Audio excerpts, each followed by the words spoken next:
President Mahmoud, it's truly a relief you're still alive. Mahmoud. Am I that despicable? Surviving must have disappointed your expectations.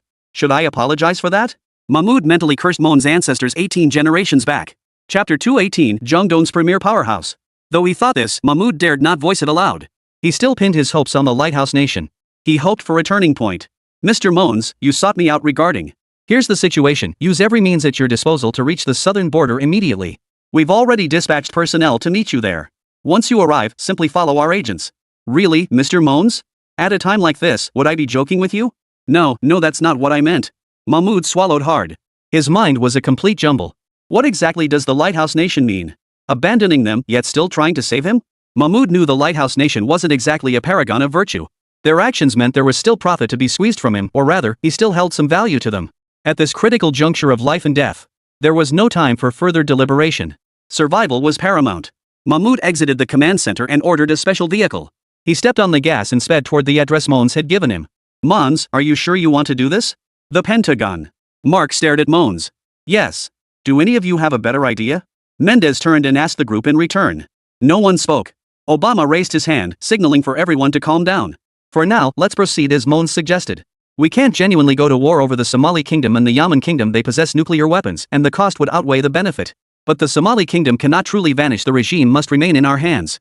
As long as Mahmoud lives, the Somali government persists, retaining its utility. Yes. This was the decision made by the Lighthouse Nation as a last resort. The outcome of the battle was already decided. The Somali Kingdom has suffered a crushing defeat. If Mahmoud dies, what will happen to the Somali Kingdom next? It is highly probable that Jiang Ye would install one of their own to establish a new regime in the Somali Kingdom. This is bad news for the Lighthouse Nation. Because the Somali Kingdom's geographical location is crucial. It must never fall into the hands of the Yemen Kingdom. The only solution is to protect Mahmoud. The Lighthouse Nation should help him establish an exile government to preserve the legitimacy of the Somali Kingdom.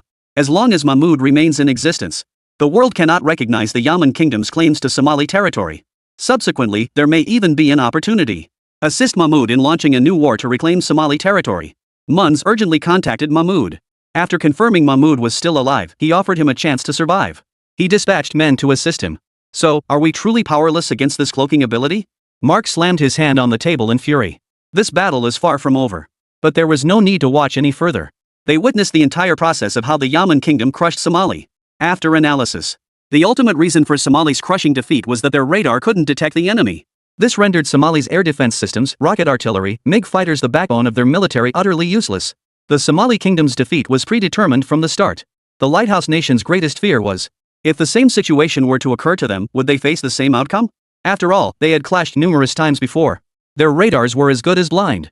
If so, the consequences would be dire. Imagine both sides clashing while the Lighthouse Nation couldn't be crushed as easily as the Somali Kingdom. But the radar issue will undoubtedly inflict heavy losses on them, becoming their greatest weakness. This must be addressed. In my view, the Yemen Kingdom's current strength is no longer what it once was. We cannot judge them with the same perspective we used to view the Houthi forces. As the atmosphere grew heavy, an old man wearing a military cap spoke up. All eyes turned to him. This man, named Smith, served as director of the Lighthouse Nation's Net Assessment Office and was also the nation's foremost military expert. Smith, what are your thoughts? Obama inquired. Smith replied in a sullen tone, it is as follows. In this conflict, the Kingdom of Yemen deployed only its air force to bomb Somalia, rendering the Somali Kingdom utterly defenseless. I believe their air power has reached a terrifying level, advancing to a stage that leads the world. Obama was startled. He hadn't expected Smith to offer such high praise. Just as he was about to ask how it compared to the Lighthouse Nation, he immediately recalled how their most advanced fifth-generation fighter, the F-35, had been thoroughly outmatched by the Yemen Kingdom. Their strength fluctuates noticeably. Smith continued, their ground forces are also mediocre. Judging from their sparse combat records, since the Yemen king took command of the Houthi forces months ago, the Houthis have maintained an undefeated record in ground warfare, not a single loss. At this point, Smith had to acknowledge another painful truth. Moreover, while maintaining their own strength, they still had surplus forces to support Gasha, significantly boosting its combat capabilities. This allowed Gasha to withstand prolonged attacks from large-scale Iranian forces, clearly demonstrating their army strength. Their ground equipment is excellent and ranks among the world's best. The group was left speechless. Such an outcome. It was hard to accept. But whether they acknowledged it or not, the Kingdom of Yemen had now become a superpower in the Middle East. Its power even surpasses that of Sicily and the former Middle Eastern powerhouse, Iran. Of course, they have their weaknesses too. Smith began analyzing the Kingdom of Yemen's vulnerabilities using available intelligence. That weakness lies in their naval power. As far as I know, they haven't established an official naval organization yet, nor do they possess any proper warships, only a large fleet of cargo vessels. You're forgetting those unmanned combat vessels they recently demonstrated capable of both surface warfare and submerged stealth operations. They're quite formidable. Mons countered. Smith shook his head. No, I haven't forgotten. I've considered that precisely why I'm saying this.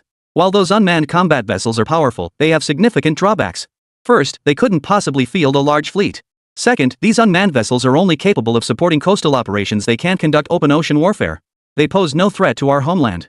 Upon hearing this, the others suddenly realized Smith's point held some merit. These unmanned vessels seemed promising. But unmanned vessels can never match human flexibility and adaptability. Human-developed artificial intelligence hasn't reached that level yet. Therefore, they were confident. With proper preparation, they could command any naval combat unit to annihilate the entire fleet of unmanned vessels belonging to the Yemen Kingdom. Chapter 219, The Ultimate Special Forces. Therefore, the Yemen Kingdom was only worth their attention. Is still only its air force and army. Smith produced a document detailing all conflicts and friction between the Lighthouse Nation and the Yemen Kingdom since their initial contact. Detailing every conflict and friction point. He identified the critical sections. He explained. In terms of air power, they possess super fighter jets surpassing 5th-generation aircraft in performance. On the ground, their ground combat units possess combat capabilities rivaling elite special forces, along with various advanced ground equipment. Armored tanks, rocket artillery, swarm drones capable of reconnaissance, assassination, suicide attacks, and battlefield scanning. These are the elements that truly give us headaches. Considering these alone, Smith believes these assets alone would be sufficient to position the Kingdom of Yemen around 10th place in global military strength.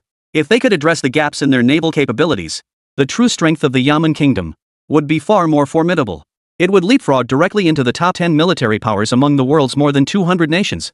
The significance of this achievement speaks for itself. Many nations classified as developed countries lack such formidable capabilities. For some nations to reach this ranking, it took decades of effort, more or less. But the Kingdom of Yemen? It achieved in mere months what other nations require decades to accomplish. This was what Smith found most astonishing and troubling. In the end, he concluded, the threat posed by the Kingdom of Yemen was growing too great, gradually slipping beyond our control. We must find a way to suppress and contain them, or else face endless trouble in the future. Many had long recognized this truth. But Smith reiterated it once more. These words were not merely analysis, they were also a reminder to Obama that concrete action must be taken. Not like before. Paying lip service to sanctioning the Yemen Kingdom while allowing them to grow stronger and steadily erode the Lighthouse Nation's control over the Middle East. Obama cleared his throat awkwardly and said, I'll keep this issue in mind. Here's what we'll do. After this meeting, each of you will submit a sanctions proposal targeting the Kingdom of Yemen. We'll deliberate together, select the most suitable plan, and implement it immediately. His gaze swept across the room. Finding no objections, the plan was officially set. This time, no matter what, the Lighthouse Nation was ready to get serious. Overwhelming the Somali Kingdom's forces, over 10,000 soldiers poised to attack the port of Hodeida. Andre returned to the port. He entered Jiang Ye's command room. This time, he brings another piece of news. Your Majesty, we've just discovered an unidentified force rapidly approaching the Somali Kingdom's border at the Kenyan-Somali frontier. We suspect they may be here to escort an important Somali figure out of the country. Should we intercept them? Is that so? Jiang Ye raised an eyebrow. Interesting.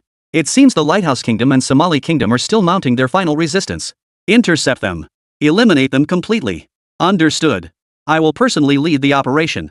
Andre saluted, exited the command center, and immediately assembled over 20 super soldiers like himself, all system-rewarded warriors. Boarding an armed helicopter, they raced toward the Somali Kingdom. The reason they didn't use fighter jets for bombing runs was because the enemy was still within Kenyan territory. In Kenya, without having done anything to the Kingdom of Odom, bombing Kenyan territory would inevitably provoke international condemnation. Furthermore, the enemy forces were scattered. Attempting to eliminate all targets in a single strike was impractical and would waste air power. Jiang Ye's deployed fighter jets. The priority remains destroying the Somali Kingdom's ground forces and neutralizing their combat facilities. Only by completely eliminating them. Only then could Jiang Ye rest easy. To prevent complications arising over time. Moreover, with Andre personally taking action as a super soldier rewarded by the system, his combat prowess far surpasses that of ordinary soldiers. If they cross paths, it'll be his personal show. Having spent too long in the military, Andre himself craved some action to stretch his legs. Deep within the jungles bordering the Kingdom of Somali and Kenya, a group of soldiers clad in camouflage and fully armed advanced steadily, utilizing the jungle terrain. Their mission, to rendezvous with Mahmoud. This special forces unit had an impressive pedigree. They belonged to the most renowned unit of the Lighthouse Nation, Delta Force. This elite counter-terrorism unit of the Lighthouse Nation Army was established in November 1977. Its founding purpose. Its primary missions include counter-terrorism operations, hostage rescue, apprehension and elimination of terrorist forces, and intelligence gathering on terrorist threats. Members are drawn from elite special forces units within the Lighthouse Nation Army, such as Rangers and Green Berets. All official members are selected from the elite of the elite within special forces. This deployment by Lighthouse Nation involves its C Company, whose primary mission is assault. The unit comprised one reconnaissance and sniper section, along with 2 assault teams. As a top-tier special forces unit, the Lighthouse Nation invested heavily in building this unit, equipping it exclusively with state-of-the-art weaponry. This included various M4 carbines, M16 assault rifles, MP5 submachine guns, Colt 1911A1 pistols, and Glock pistols. Historically, this unit has participated in numerous world-shaking operations. Notable examples include the Iran hostage crisis, Operation Desert Storm in 1983, the invasion of Panama in 1989, the Gulf War in 1991, Operation Restore Hope in Somalia in 1993, Operation Enduring Freedom in 2001, Operation Blue Dawn in 2003, and Operation Juniper Shield in 2012. It can be said that globally, the Lighthouse Nation's Delta Force is a top-tier special forces unit that strikes fear into the hearts of other nations. Rumors about this unit have been circulating online, often exaggerated to the point of myth. Whether in terms of fame or capability, they stand at the pinnacle of the world. As previously circulated online, the unit's grueling boot camp training pushes every member's physical capabilities to the limits of human endurance. In a bare-handed scenario, not even 10 men could get close. Even more astonishing, rumors suggest Delta Force operatives use special substances to achieve superhuman physical capabilities. In the minds of many, Delta Force stands as the undisputed pinnacle of the Special Forces world. At that moment, several Delta Force reconnaissance team members were rapidly approaching the border. Not far behind them were assault team members. Further back, at several different positions, were snipers providing covering fire. The enemy should reach the rendezvous point in about 15 minutes. Lay in wait and ambush them. At that moment, the commander of this rescue operation issued his orders. Chapter 220, Delta Force, wiped out. They knew the Yemen kingdom would certainly be on guard against them, especially during this sensitive period of war. Advancing recklessly now would alert the enemy. They were only 2 or 3 kilometers away from the rendezvous point with Mahmud. They planned to wait until Mahmud was nearly there before rushing over. But they didn't know. Deep within this dense jungle, a swarm of drones was currently monitoring their every move, keeping them under constant surveillance. Through the drone's intelligence, Andre led his men, steadily closing in on the Delta Force's location. They proceeded with extreme caution. Before long, they drew within about 500 meters of the Delta Force team. After confirming they remained undetected, Andre ordered the sniper to quietly climb the highest hill nearby and set up a sniper rifle there. The sniper quickly identified all enemy sniper positions. He pressed the switch on his walkie-talkie. All enemy sniper positions locked. 6 total. Primary target at 12 o'clock. I'll take him out first. Andre nodded. Understood. But hold off for now. Wait until they come out to provide backup before we strike. That way, we catch them off guard. That's the plan. Several minutes passed. The Delta Force operative glanced at his watch. It was almost time. He waved to the men behind him. The Somali president should be arriving soon. Pick him up and withdraw immediately. After waiting so long here, nothing unusual had happened. They reasoned. The Kingdom of Yemen must have focused all its attention on the frontline war, leaving them undetected. They stood up, ready to head to the pre-arranged rendezvous point. But no sooner had they risen than a muffled gunshot suddenly whistled past their ears. As seasoned warriors who had carried out missions year after year, they knew exactly what that sound meant. It was the sound of a sniper rifle fitted with a suppressor. Even the most advanced suppressors couldn't eliminate the sound entirely. Some residual echo always lingered. Turning around, they saw a bullet pierce the forehead of one of their snipers, leaving a bloody hole. This sniper, hailing from the world-renowned Delta Force Special Operations Unit, was declared dead on the spot. Declared dead. Trouble. We're under ambush. The remaining men scattered in all directions, seeking cover behind nearby structures. Damn it!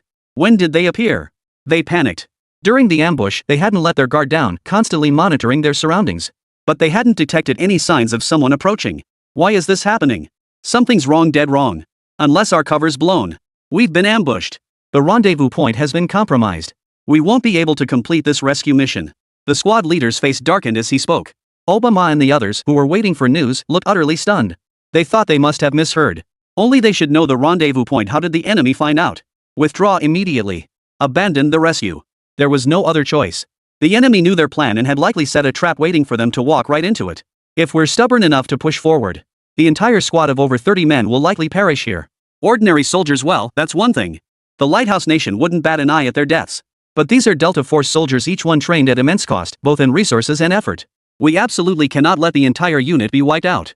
Receiving the order, they turned around and fled in the opposite direction, determined to escape this troubled land first. Think you can just walk away? Andre, who had been waiting for this moment for a long time, wasn't about to let them leave so easily. At his command, the machine gunners, already lying in ambush, opened fire. 3 heavy machine guns, already set up, unleashed a hail of bullets toward their escape route. Rat-a-tat-tat. The dense barrage of fire created a veritable hail of bullets. The Delta Force soldiers had no choice but to abandon their retreat and scramble for cover. Damn it. All members turned pale. They never expected the enemy to have heavy machine guns. Had they been prepared all along? Split up and break through from different directions, or we'll all die here.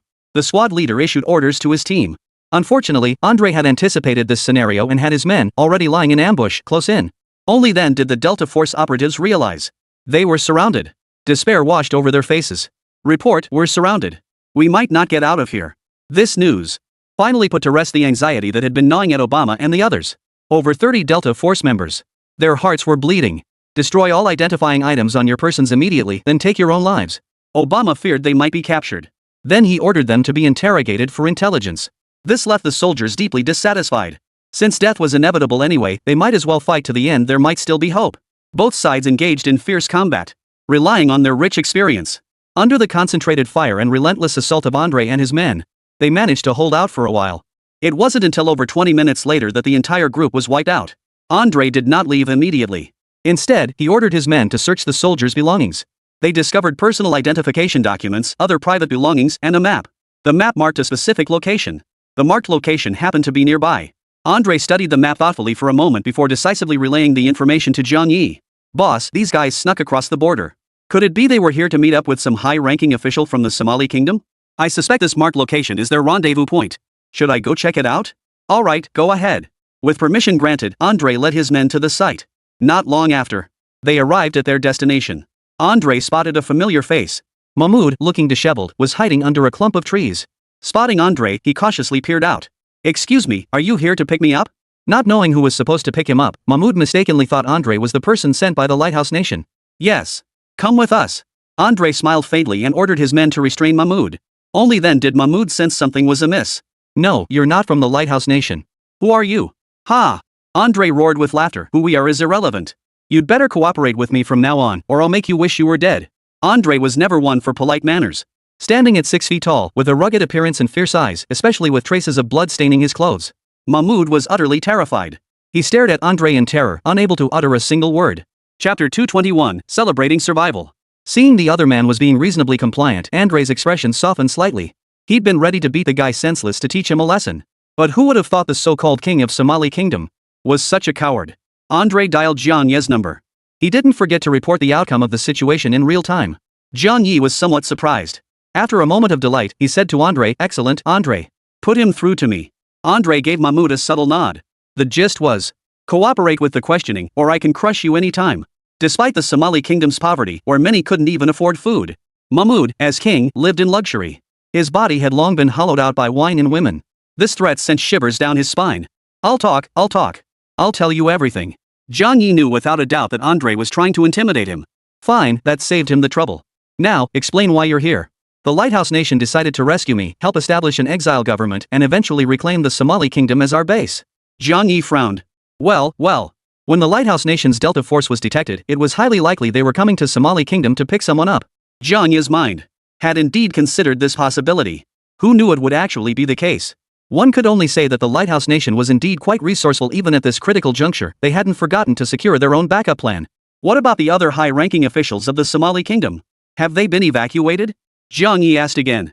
Jiang Ye knew that the bombing had killed a number of high-ranking officials. But the rest? He had no clue.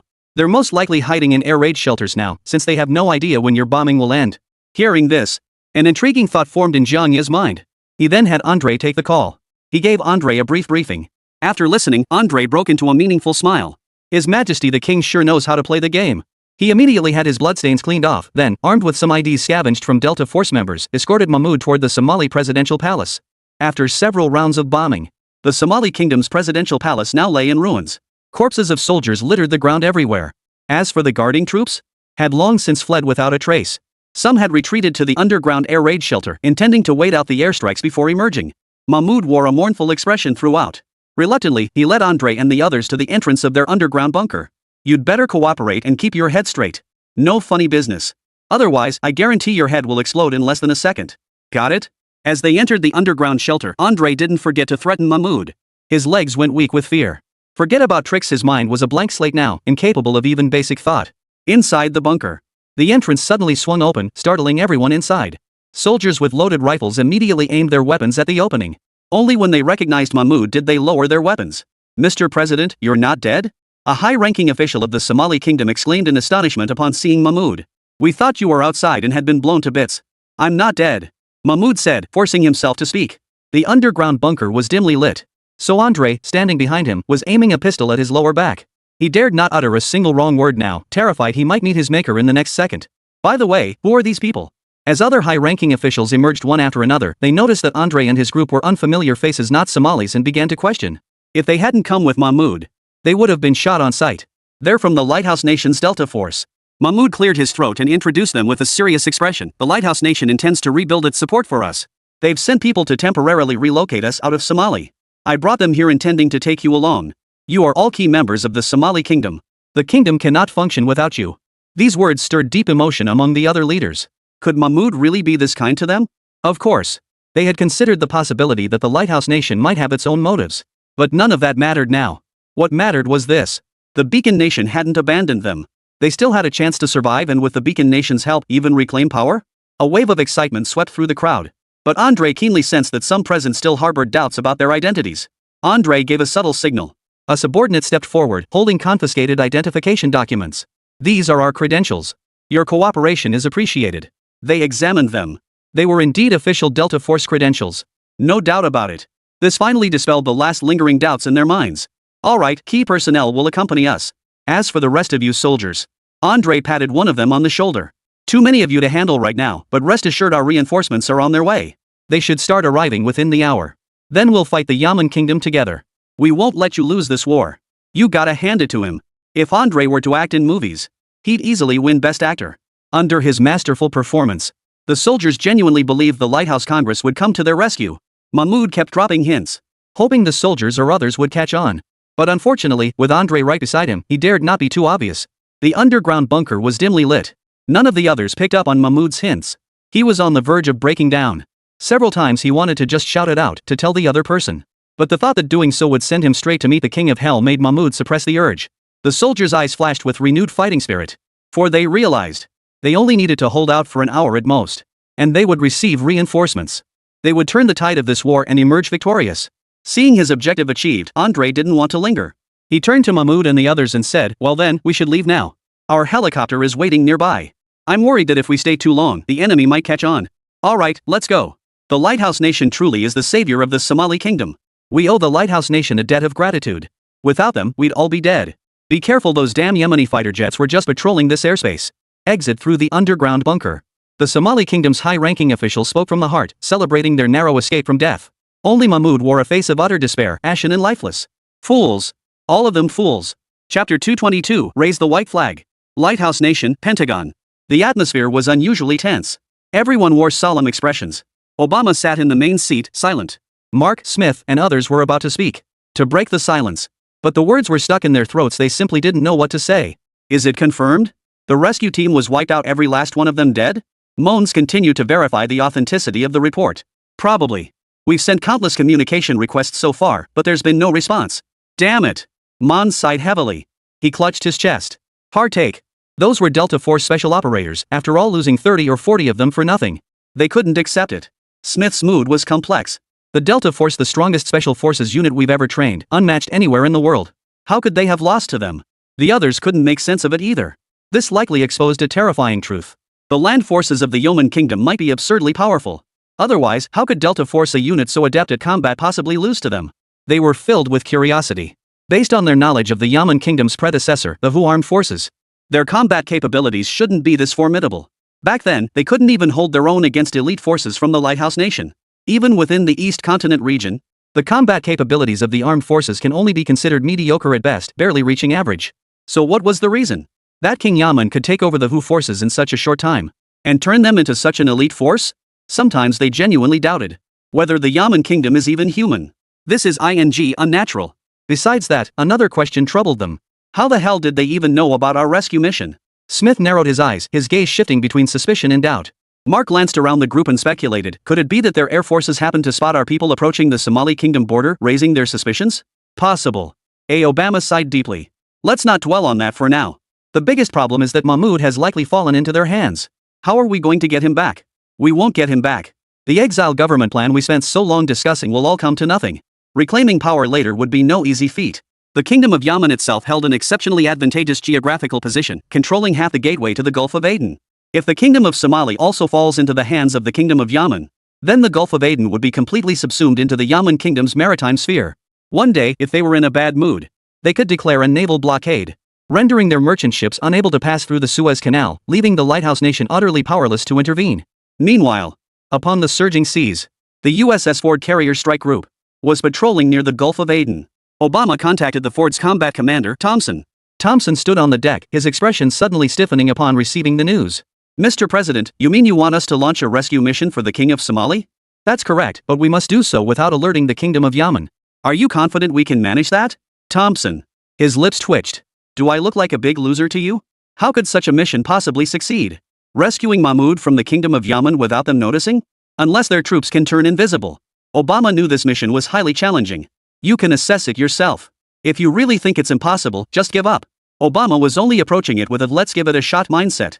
Even with an aircraft carrier strike group at their disposal, they couldn't realistically provoke a conflict with the Kingdom of Yemen. Hittite port. All these ultra-high-speed missiles, who do you think they're meant for? Certainly not for the Somali Kingdom. The Kingdom of Yemen wouldn't need these hypersonic missiles to strike them. So there's no need to guess they're meant as a warning. Obama suspected. Given the fiery temper of the Yemen Kingdom's king, the moment they made the slightest move, the next second, hundreds of hypersonic missiles would be launched from Haitata port, heading straight for their Ford-class carrier strike group. Even if they possessed some intercept capability. What about the rest? With such overwhelming numbers, even if a third slipped through, the Ford carrier strike group might forever sink into the depths of the Arabian Sea. They couldn't afford to gamble. And they dared not gamble. In the end, the USS Ford carrier strike group awkwardly withdrew from the waters of the Gulf of Aden. Truthfully, their primary purpose for coming this time was primarily for deterrence. They believed the presence of the Ford carrier strike group would make the Kingdom of Yemen behave more cautiously. But clearly, the Kingdom of Yemen had no intention of giving the Ford carrier strike group any face. Staying any longer would serve no purpose. After Mahmoud and a series of Somali Kingdom high-ranking officials were taken away by Andre, this battle had become a foregone conclusion. Frontline troops were still putting up a desperate fight. When they sought orders from their superiors, they discovered all higher command had gone silent. The sheer disparity in strength had already left the soldiers feeling utterly hopeless, fighting under immense pressure. Thus, after this incident unfolded, most of the Somali Kingdom's remaining soldiers on the front lines were on the verge of breaking down. They laid down their weapons one after another and raised white flags, signaling their surrender. Of course, some, in order to survive, choosing instead to temporarily hide in the wild mountains and wilderness. They planned to wait until the storm passed before reappearing, fearing that if captured, they would face execution. Jiang Ye wasn't a particularly cruel man. He wasn't a man who killed for the sheer joy of it. Thus, the bombing was temporarily halted. A small unit under Andre's command was dispatched by speedboat to prepare for landing in Somali. First, clean up the aftermath. Jiang Ye had it all planned out. Your Majesty, another 42 tech companies worldwide have sent us cooperation requests seeking access to Yemen's satellite navigation. While waging war, collaborative efforts continued unabated. The publicly released test version, with its formidable performance, has captivated major tech companies worldwide. The number of recent orders has increased significantly. To date, the total revenue generated by Yemen's satellite navigation technology for the Yemen Kingdom has nearly surpassed 200 billion. Moreover, due to its monopoly on this technology, this revenue stream will continue to flow endlessly. Ultimately, the total gains for the Kingdom of Yemen are likely to exceed 1 trillion. Jiang Ye glanced over the documents. He forwarded the contract to Charles, adding, "From now on, handle all such matters yourself. No need to notify me." Charles is the expert in this field and trusting it to him is the right move. Jiang Ye felt reassured. Chapter 223, Nations in Shock. Seriously? Will Charles be overwhelmed with so much work? No need to worry about that either. The System Reward was a national think tank led by Charles. It's an entire team. Not just Charles alone. Charles can handle important tasks on his own, while others can take care of the rest. After all, Charles possessed the highest individual rating within the entire think tank team. This is precisely why Jiang Ye selected him as the chief strategist. His capabilities surpass those of any so-called top experts in any country in this world. After all, system rewards are always top tier. Nations. As the war between the Yemen Kingdom and the Somali Kingdom drew to a close, the high-ranking officials of all nations collectively trembled. Whether it's the Big Goose, Ichiro, the Foot Basin Nation, the Stick Nation, the Boss Nation, Holland, Ukraine, or even the Dragon Nation. No one anticipated the conflict would conclude through such a battle conference. Before the war, they believed that even if the Yemen Kingdom emerged victorious, it would come at a significant cost. After the fact, the Kingdom of Yemen might not emerge unscathed. So before the war, many nations debated what tangible impact this war would have on the Kingdom of Yemen. Yet in the end, they realized their thinking was superficial. A single Air Force unit alone. Through relentless, repeated bombing raids, they utterly overwhelmed the Somali kingdom, leaving it helpless and in disarray until it finally surrendered. To be honest, no one had anticipated such an outcome. No one anticipated it would be so swift and decisive. Some high-ranking officials couldn't help but start thinking. If they had been the ones facing off against the Somali kingdom, could they paralyze the Somali kingdom within 2 hours and cause its entire front lines to collapse? The answer was no. Yes. No nation believed that under equal conditions, could achieve what the kingdom of Yemen has accomplished. This serves as a wake-up call to nations worldwide, making them realize the formidable strength of the kingdom of Yemen today. Big Goose. After reviewing the battle via satellite imagery, the high-ranking officials fell into deep contemplation. Thankfully, the kingdom of Yemen is our ally, otherwise, this would be quite a headache. Indeed, their development is terrifyingly rapid. How did they manage it? Their king is the key architect of this transformation, truly a remarkable figure. To achieve such profound change in a nation within mere months. Well, regardless, this is good news for us. The Lighthouse Kingdom's plan to use the Somali Kingdom to consolidate its power in East Continent is now completely off the table. They've lost the Somali Kingdom as their pawn. All that remains for the Lighthouse Nation in East Continent is now reduced to just one, Yisili. It's safe to say the Lighthouse Nation is now teetering on the edge of a cliff. Because they have only one remaining gamble, Yisili. Should they lose this gamble too, the Lighthouse Nation will utterly lose its hegemony in East Continent, completely losing the US dollar hegemony system that has maintained its global monopoly for decades or even centuries. Therefore, the one who should be anxious now. The Beacon Nation. The Big Goose and the Lighthouse Nation have never gotten along, harboring a mutual desire to destroy each other. Setting aside the rapid development of the Kingdom of Yemen, it may also pose a future threat to the Big Goose. The news of the Kingdom of Yemen's overwhelming victory in this war, showcasing its formidable strength, is a positive development. No need to guess the Goose knows the Lighthouse Nation is absolutely freaking out right now. The former world superpower. The Lighthouse Nation, which prides itself on leading the world and standing at the forefront of global technology. They probably never imagined in their wildest dreams that such a day would come for them. The Dragon Nation. This battle sent shockwaves through the Dragon Nation as well. Unlike the Great Goose, the Dragon Nation had deeper ties and broader cooperation with the Yemen Kingdom. They understood the Yemen Kingdom's capabilities all too well. Surprise was surprise. But it certainly wasn't as unexpected as it was for the Big Goose. More than anything, it was a testament to how deeply Jiang Ye had concealed his capabilities. At the high-level meeting, Su Jinghua and Chen Yunyan were both present. The Yemen Kingdom's fighter jets are truly too advanced. We must find a way to break through our current technological limitations and develop our own 6th-generation aircraft as soon as possible, Chen Yunyan declared with powerful conviction. His voice was full of vigor, sounding nothing like someone in their 70s or 80s. This battle undoubtedly conveyed a concept to the world once again. In modern warfare, the paramount importance of air power. A formidable air force can even obliterate all of an enemy's critical facilities, destroy all critical enemy facilities, paralyzing the enemy's domestic infrastructure. For the enemy, surrender becomes the only path left. Therefore, the Dragon Nation understands. It must continue investing heavily in the Air Force Department, especially in fighter jet RD. Senior Chen, we've been secretly developing our own technology with promising progress. Moreover, through studying the Lighthouse Nation's F-35, we've identified numerous vulnerabilities we can exploit. I believe that if we face off against the Lighthouse Nation's Air Force next time, we have the confidence to crush them. An elder overseeing the Dragon Nation's RD department spoke up. Hearing this, Chen Yunyan's face softened with satisfaction. The Dragon Nation had recently achieved significant breakthroughs in its Air Force department. Ultimately, it was thanks to Jiang Ye, who had previously handed over a complete F-35 to them. This provided them with research opportunities, enabling them to crack many core technological secrets of the Lighthouse Nation. They also developed numerous countermeasures specifically targeting the F-35. Methods to counter the Lighthouse Nation's 5th-generation fighter jets. The Lighthouse Nation has no idea. If they found out about this, they'd be furious enough to faint. At this moment, a senior army official spoke with deep concern. The Kingdom of Yemen is developing too rapidly. While we are allies now, that may not hold true in the future. I fear trouble may arise. What are your thoughts? The moment these words were spoken, everyone exchanged glances. Indeed, this concern was shared by all, though none had voiced it. When it comes to national interests, self-interest takes precedence. Who could say whether the Kingdom of Yemen might one day become an enemy of the Dragon Nation? The conference hall erupted into chaos. Everyone voiced their own opinions, expressing their thoughts. Some believed that while cooperation with the Kingdom of Yemen was necessary, maintaining a certain distance was essential. Seek opportunities to covertly curb the development of the Yemen Kingdom. This idea gained the approval of most people. Chen Yunyan suddenly raised his hand, cutting off the murmurs and signaling for silence. Everyone, trust the Yemen Kingdom. I don't believe Jiang Ye is that kind of person. He's different from the hegemonic tendencies of the Lighthouse Nation, and he himself has Dragon Nation blood. At the very least, I don't think he'll do anything to us. Alright, let's end this topic here. He didn't want to escalate the situation. Caution was warranted. But he felt the measures against the kingdom of Yemen were excessive. It wouldn't come to that.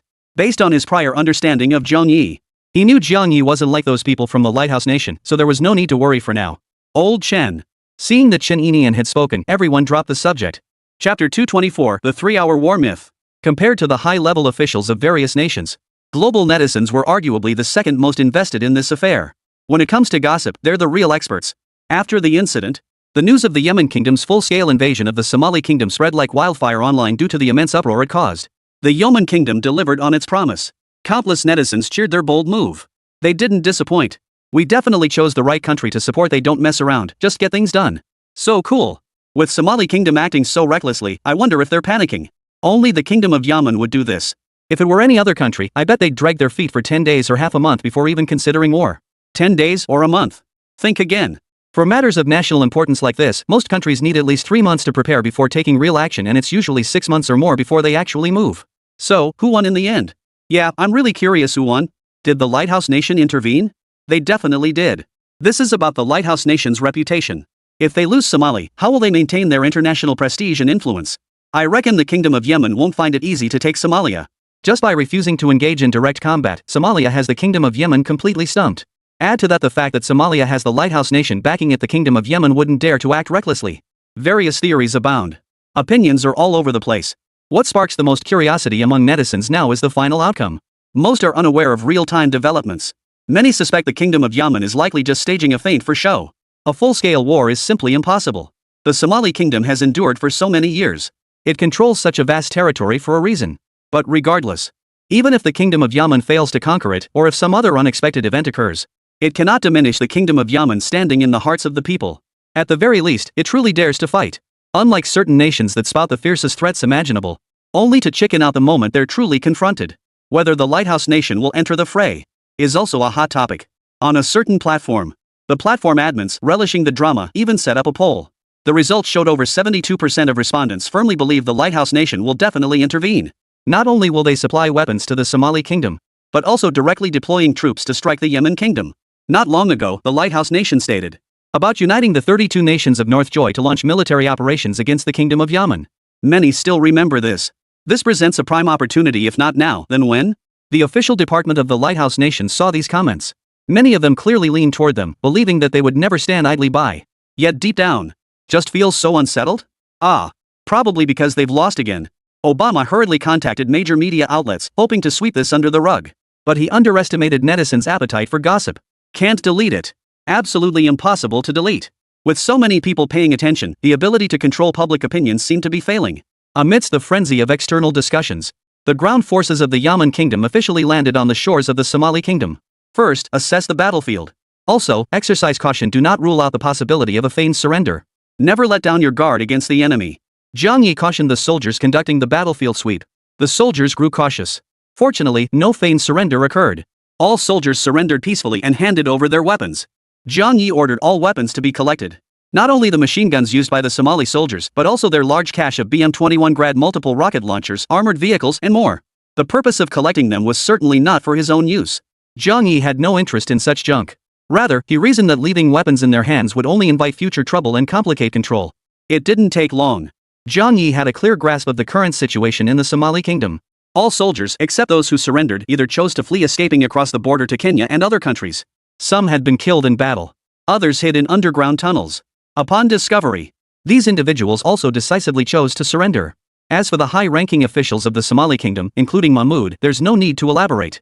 They are currently being escorted by Andre and will be transported to the port of Hodeidah shortly. Have you made contact with Al-Shabaab? Jiang Ye called Charles. Charles set aside his documents and replied, "They've been notified, Your Majesty. They'll contact you shortly." Jiang Ye nodded with satisfaction. He hadn't actually instructed Charles to contact the youth party beforehand. But upon observing the shifting situation, Charles recognized the timing was right and proactively reached out to the youth party. This brings us to the point. Charles's meticulous control over the details of the entire affair and his precise foresight into the next steps. Such capability is not something everyone possesses. Inside the command center, Jiang Ye stretched lazily, rose from the sofa, and walked out onto the beach to catch the sea breeze for a moment. After instructing his men to announce the outcome of the battle, Jiang Ye deactivated the descent function. Everything flickered before his eyes. Jiang Ye, in his studio apartment, glanced at the time. It was 2 in the afternoon. Due to the time difference with Dongzhou, The alignment between game time and real-world time depended on various complex factors. So Jiang Ye wasn't entirely sure if events in reality were synchronized. But it didn't matter. Based on past experience, the time difference shouldn't be too significant. He remembered he had a class that afternoon. Jiang Ye ate a light meal and headed to class with his things. 11:30 p.m. After wrapping up the day, Jiang Ye, who'd just returned from karaoke with his former roommates, unlocked his phone. He saw a news tweet. International Evening News, breaking news. The war between the Kingdom of Yemen and the Kingdom of Somalia has concluded. Conquered in under 3 hours, a historic miracle in the annals of warfare. Click homepage for more details. Jiang Ye frowned. At that moment, Wang Hai, who had had a few drinks and was feeling a bit tipsy, happened to glance at Jiang Ye's phone screen. He perked up instantly. Holy crap? 3 hours? Let me see what happened. Wang Hai snatched Jiang Ye's phone and tapped open the tweet to examine it closely. After reading the entire thread, Wang Hai was stunned. Damn! He slapped the arm of the guy standing beside him in astonishment. Look, guys. The Yemen Kingdom crushed Somalia in just 3 hours. They've surrendered completely now. All their high-ranking officials, including the president, have been captured. Holy, I'm not really drunk, am I? Everyone watched Wang Hai's reaction. They were amused. Just moments ago, Wang Hai had been stumbling around, supported by others. When people said he was drunk, he insisted he was fine. Now he was claiming he was drunk? Chapter 225, Global Headlines, Reduced to Ridicule. Returning the phone to Jiang Ye, Wang Hai pulled out his own device and searched online. Major media outlets had already blown this story wide open. So just typing in any keyword brought up a flood of trending topics. The other roommates crowded around. National affairs. Guys tend to pay more attention to this kind of news anyway. After all, what man doesn't harbor a dream of conquering the world? Thus, after lights out, national affairs and global politics have always been the hot topics in the dorm after lights out. After scrolling through all the trending topics, Wang Hai and the entire group wore expressions of utter shock. Global Times. According to the latest reports, the war between the Kingdom of Yemen and the Kingdom of Somalia erupted in full force 4 to 5 hours ago. This highly anticipated conflict has captured the attention of countless people worldwide. However, events unfolded unexpectedly. Reports indicate that hours before hostilities commenced, the Kingdom of Yemen deployed multiple hypersonic missiles at its largest port, Hodeida. The Yemen Kingdom then launched an intense aerial assault on the Somali Kingdom. The Somali forces were utterly powerless to resist. Within just 20 minutes of the battle commencing, the Somali Kingdom's frontline troops were nearly annihilated. Throughout the entire engagement, the Somali Kingdom failed to mount a single meaningful counterattack. Experts speculate that the Yemen Kingdom likely employed some form of radar jamming technology, instantly crippling all Somali radar systems. Global military network, beyond expectations. The Kingdom of Yemen demonstrated astonishing strength, securing a crushing victory with overwhelming superiority. Throughout the entire process, the Kingdom of Somalia suffered a complete and utter defeat. Internal sources reveal that during this conflict, the Kingdom of Yemen once again deployed its mysterious fighter jets. Following a series of bombing raids, the Somali Kingdom's defenses completely collapsed. Subsequent bombing raids targeted multiple locations across Somali territory, including the presidential palace. Current reports indicate over hundreds of presidential guards and more than 20 high-ranking Somali government officials have been killed. The whereabouts of the Somali Kingdom's president remain unknown. He may have been killed or captured by the Yemen Kingdom. Stay tuned to our station as we remain committed to delivering frontline reports to the global audience. Global Times, breaking. Yemen Kingdom creates war legend, maintains undefeated record as Eastern continent completely shattered. How will the Lighthouse Nation break the deadlock next? With the Somali Kingdom's defeat, the Lighthouse Nation now faces only one remaining option against the Yemen Kingdom, Italy. Control of the Aden Gulf will also fall entirely to the Yemen Kingdom, posing a major challenge for the Lighthouse Nation. Should the Yemen Kingdom blockade these waters, preventing Lighthouse Nation vessels from navigating normally, it would deal a severe blow to the Lighthouse Nation's economy. Some experts believe the conflict between the Kingdom of Yemen and the Kingdom of Somalia is merely a trigger. As the real war lies ahead, the Lighthouse Nation may soon enter the fray itself. Holy crap! Is this really the Kingdom of Yemen? This intense? Wang Hai and the others' expressions were one more vivid than the next, each more stunned than the last. Last night in the dorm, they were still debating how likely it was that the Kingdom of Yemen would win if it came to blows. Would the Lighthouse Nation intervene? As a die-hard fan of the Yemen Kingdom, Wang Hai had only thought at the time that the Yemen Kingdom would win. But the fighting would last at least 10 days to half a month, maybe even months. Because this wasn't a small-scale conflict. It was a full-scale war between nations conceptually different from anything else. Secondly, if the Lighthouse Nation intervened, the conflict would only drag on indefinitely, potentially evolving into a protracted war. Yet the facts have proven. Even when we imagined the worst-case scenario, reality proved even more outrageous. Capturing the Somali Kingdom in a matter of hours, would you believe it if you heard it? That was a country with its own active military and all kinds of modern weaponry. How about that? Wang Hai beamed with pride. What did I say last night? I told you the Yemen Kingdom would win, right? And you all argued that the Somali Kingdom had the United States backing it, that it wasn't that simple. Ha! Seeing Wang Hai's triumphant expression, his roommates were speechless, but they couldn't argue. Who could blame them? The Kingdom of Yemen had actually delivered in such an impressive, even outrageous way. The only one remaining calm in the room Was Jiang Ye. Of course. To play along with Wang Hai and the others, Jiang Ye feigned a slight look of surprise. Jiang Ye, you weren't in the dorm last night. I was the only one who thought the Yemen kingdom could win. None of them believed me, ha. Wang Hai practically had smug written all over his face. Jiang Ye patted his shoulder. Alright, not our problem. I'm heading back to rest. Don't rush off. Why not hang out in the dorm tonight? Ever since Jiang Ye moved into his single apartment, the group had spent much less time hanging out together. Jiang Ye thought for a moment. Sure. Let's catch up. After all, the Somali kingdom had already been secured. The remaining matters would be handled by Andre on the front lines. Charles was holding down the fort at the rear. Jiang Ye needn't fret so much. That's the advantage of having capable subordinates. On the way back to the dormitory, Wang Hai and the others still hadn't recovered from the shock of the battle. Even back in the dorms, the commotion didn't subside. As the truth gradually surfaced, the details of the battle became increasingly clear to the public. Netizens were astonished. The overwhelming dominance of the Yemen kingdom in various reports, marveling at its might. At the same time, they gradually came to realize a fact. That's the beacon nation everyone pinned their hopes on, and it didn't lift a finger. This is hilarious. Weren't they supposed to take military action? Why the sudden silence? The beacon nation has truly demonstrated what it means to be a nation of fun, ha. Is that all the beacon nation has? What a joke. So pathetic. Did they get scared by the kingdom of Yemen's hypersonic missiles? But you're about to form a coalition of 32 nations. What's there to fear from hypersonic missiles? That's the lighthouse nation for you, nothing but barking dogs. Who knows how many of the lighthouse nation's lapdogs are crying now, huh? The lighthouse nation you pinned your hopes on didn't just stand by, it didn't even issue an international statement. In an instant, global netizens erupted in mockery. Now they know what it means to make a lot of noise but deliver little. This infuriated the lighthouse nation's leadership, exactly the scenario they dreaded most. Not only did they lose the kingdom of Somalia, but they'd become the laughingstock of the world. Where will they put their faces now? Pathetic. Utterly pathetic. In the end, every high-ranking official in the lighthouse nation collectively chose to play dead. They planned to wait for the incident to blow over, then hype up some other news, and hope netizens would just forget about it. The impact of this war between the Kingdom of Yemen and the Kingdom of Somali far exceeded everyone's expectations. Chapter 226, Supporting Somali. The nations of East Continent. Major powers like Aliankia, Shashi, Qatari, and Dubai were far from pleased. Instead, their hearts hung in suspense. The Kingdom of Yemen's performance. Too dazzling. If the kingdom under attack had been one of them instead of Somali, they were stronger than the Somali kingdom. But how much stronger could they be? It's like this. You have a fortune in gold and silver at home, while your neighbor is a ruthless bandit wielding a machete. You'd be terrified all the time. Consequently, these wealthy nations have sent weapons purchase requests to countries like the Dragon Nation and the Beacon Nation. They hope to acquire a batch of weapons to bolster their national defense capabilities. Other nations beyond the eastern continent also recognize the importance of military strength. They decided to increase defense spending starting in the second half of the year. To increase defense spending, following extensive coverage across online and various media platforms, many nations that had not yet established diplomatic relations with the Kingdom of Yemen submitted applications for diplomatic relations. This truly highlights the advantages of formidable strength when you demonstrate sufficient power. The entire world revolves around you. But their sycophantic faces only disgusted Jiang Ye. Not every nation would receive Jiang Ye's approval for so-called diplomatic recognition. Take those fence-sitters, for instance. Jiang Ye naturally refused. The next day, after breakfast, he opened the game as usual. Returning to his studio apartment, he handled the day's state affairs. He ordered Andre to bring Mahmoud before him. Kneel. Andre kicked Mahmoud hard, forcing his knees to buckle as he fell to his knees before Jiang Ye. Don't kill me. I'll agree to anything you demand, just don't kill me. Mahmoud stared at Jiang Ye. Terror drove him to repeatedly kowtow in supplication, tears and snot streaming down his face, looking utterly pathetic. Who would have thought this man, just yesterday, had been the king of a nation, commanding the entire Somali kingdom? Mahmoud had not slept a wink all night. He pondered long and hard. He concluded that the Yemen kingdom hadn't killed him outright. Meant he still had some use to them.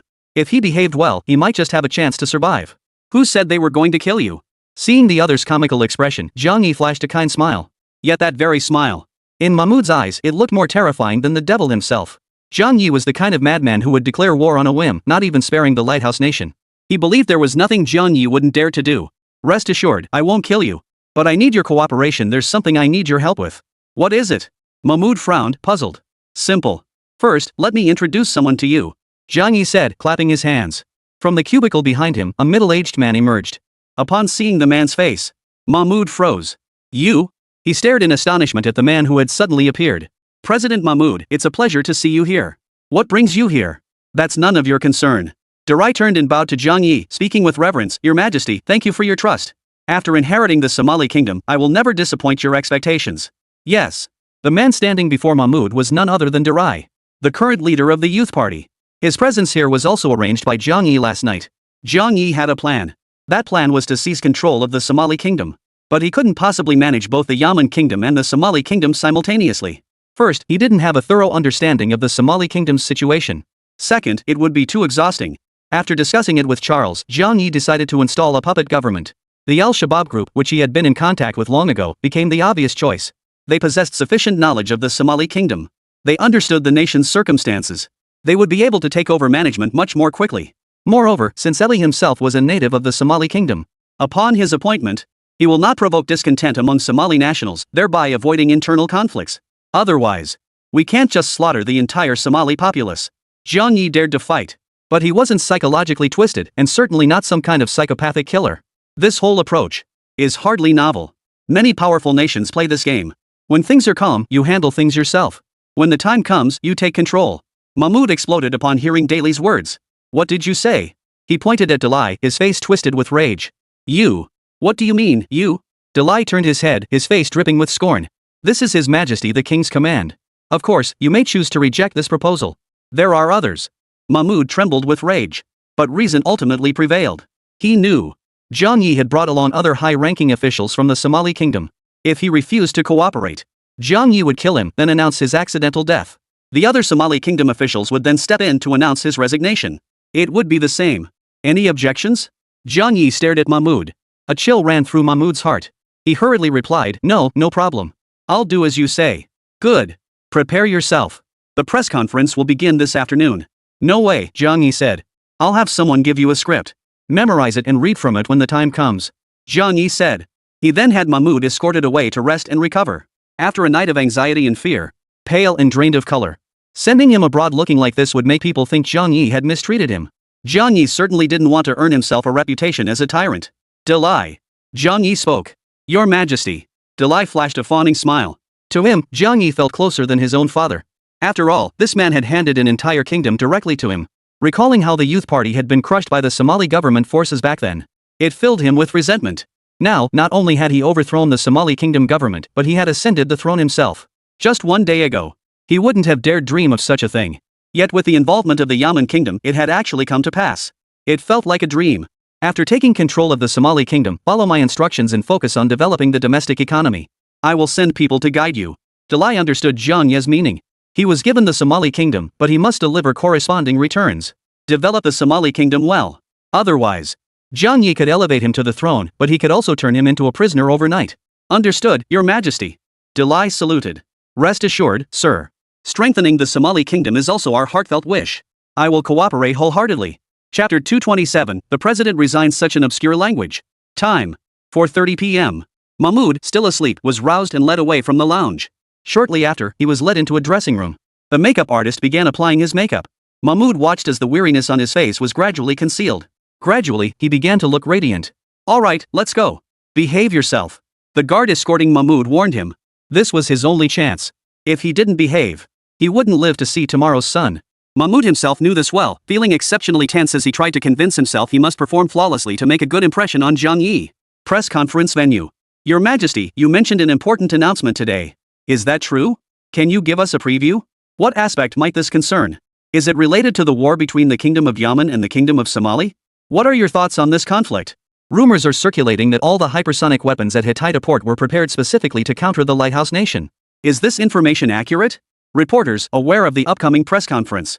A large crowd of reporters had gathered early. The moment Jiang Ye appeared, a barrage of questions came at him. Jiang Ye didn't know which one to answer first. Everyone, please quiet down. Alpha stood nearby, gesturing for the reporters to calm down. Meanwhile, taking advantage of this moment, many reporters at the scene began live streaming. Jiang Ye picked up the microphone. Today's press conference is primarily to announce several matters. Please bear with us for a moment, we'll soon introduce you to an old acquaintance. This statement instantly piqued the curiosity of countless people. An old acquaintance? Who could it be? Could it be some mysterious big shot? The king sure knows how to build suspense. A sudden press conference must mean big news is coming, hope it doesn't disappoint. Bring on the explosive revelations, will you? Within moments, thousands flooded into major live stream rooms. All drawn in by Jiang Ye's single remark. The reporters were equally intrigued. Reporters were equally curious. But since Jiang Ye wasn't revealing anything, they had no choice but to wait patiently. During this time, The livestream's popularity surged relentlessly. Viewers climbed from hundreds of thousands to millions, then tens of millions. In a matter of minutes. This clearly demonstrated just how explosive any topic related to the Yao Kingdom had become. A few minutes later, Mahmoud was escorted to the backstage area and then emerged from backstage under staff instructions. Him? The on-site reporters and livestream viewers were all stunned when they saw who it was. Mahmoud, the president of the Somali Republic. How could he be here? Wasn't he rumored to have perished in the war against the Yemen kingdom? Mahmoud walked nervously toward the stage. As he passed Jiang Ye, his heart skipped a beat. His mind kept replaying the lines Jiang Ye had made him memorize. The two countries had just emerged from war. So Jiang Ye and Mahmoud appeared on the same screen at the same time. The scene felt utterly jarring no matter how you looked at it. It made the whole atmosphere feel strange. He's not dead? Obama, who had just returned to the White House, was also watching the press conference. He was curious to see what kind of shenanigans the Kingdom of Yemen was up to this time. But the sudden appearance of Mahmoud threw him off completely. An Air Force commander frowned. What are they trying to do? He didn't know. Obama shook his head, unsure why. A sense of foreboding welled up inside him, as if something terrible was about to happen. Mahmoud quickly regained his composure. With lives at stake, he dared not let his guard down. Everyone, Mahmoud declared with forceful conviction, we deeply regret the war with the esteemed Kingdom of Yemen. Our mistakes led to this tragedy. Here, I offer the Kingdom of Yemen my profound apologies. To atone for this wrongdoing, I, President Somali, hereby resign in disgrace from my position as president. My successor as president of the Somali Kingdom shall be Durai, former leader of the Somali Youth Party. I earnestly seek your understanding for disrupting global harmony and causing immeasurable losses. To all affected parties, I offer my deepest apologies. Wait, what? Resignation? The president is resigning. What a niche language. Resigning is one thing, but appointing the former leader of the Somali Youth Party, Durai, as successor? What kind of game is this? Aren't they sworn enemies? The script feels off. No need to guess they must have been threatened. But this is a good thing. The Kingdom of Yemen wants to bolster its own influence in Somaliland. From now on, the Kingdom of Somaliland will be completely free from the control of the Lighthouse Nation. Yeah, the Lighthouse Nation must be furious. Now the Kingdom of Yemen has complete control over the entrance to the Suez Canal. That's essentially indirect control over the world's economic lifeline. Wow, now every country will have to dance to Yemen's tune, huh? Need I say more? If you ever cross the Kingdom of Yemen, they'll block your imports and exports in a heartbeat, cutting off your maritime trade routes through those waters. Where do you think you'll go then? The entire world erupted in outrage. This is explosive. Any clear-eyed observer could see that Mahmoud had been forced out. But it doesn't matter. Because Jiang Ye's supporters, the supporters of the Kingdom of Yemen, outnumber them. This is actually good news. It signifies that the upheaval in Dongzhou has truly begun. The future of Dongzhou will inevitably be a region dominated by the Kingdom of Yemen. The era of Lighthouse Nations rule. The era when Yisili could run rampant. That era is likely coming to an end. In short, Mahmoud's departure and his subsequent rise to power with the support of the Kingdom of Yemen.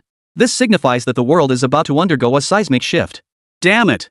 Only then did Obama and that commander grasp what the Kingdom of Yemen was really up to.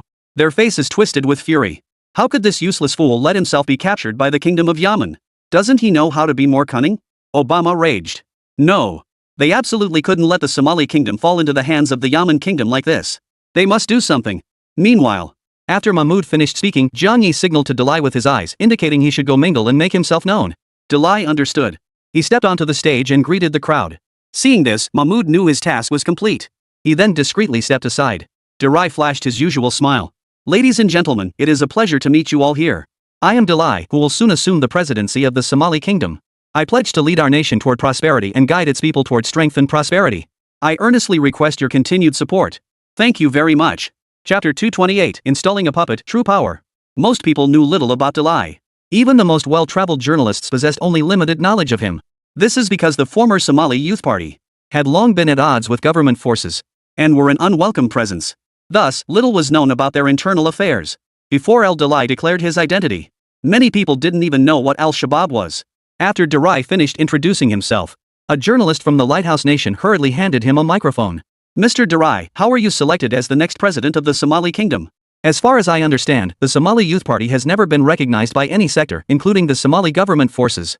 Dalai smiled faintly and responded to the reporter with a smile. It's quite simple. While we appear to be at odds with the Somali government forces, we have actually reached a reconciliation behind the scenes. Mr. Mahmoud and I share a common goal, to promote the prosperity of the Somali Kingdom. A thoroughly official response. Next, a journalist from the Sun Never Sets Empire stepped forward and asked, Mr. Dalai, could you share your thoughts on becoming the next president of the Somali Kingdom? And what are your plans moving forward?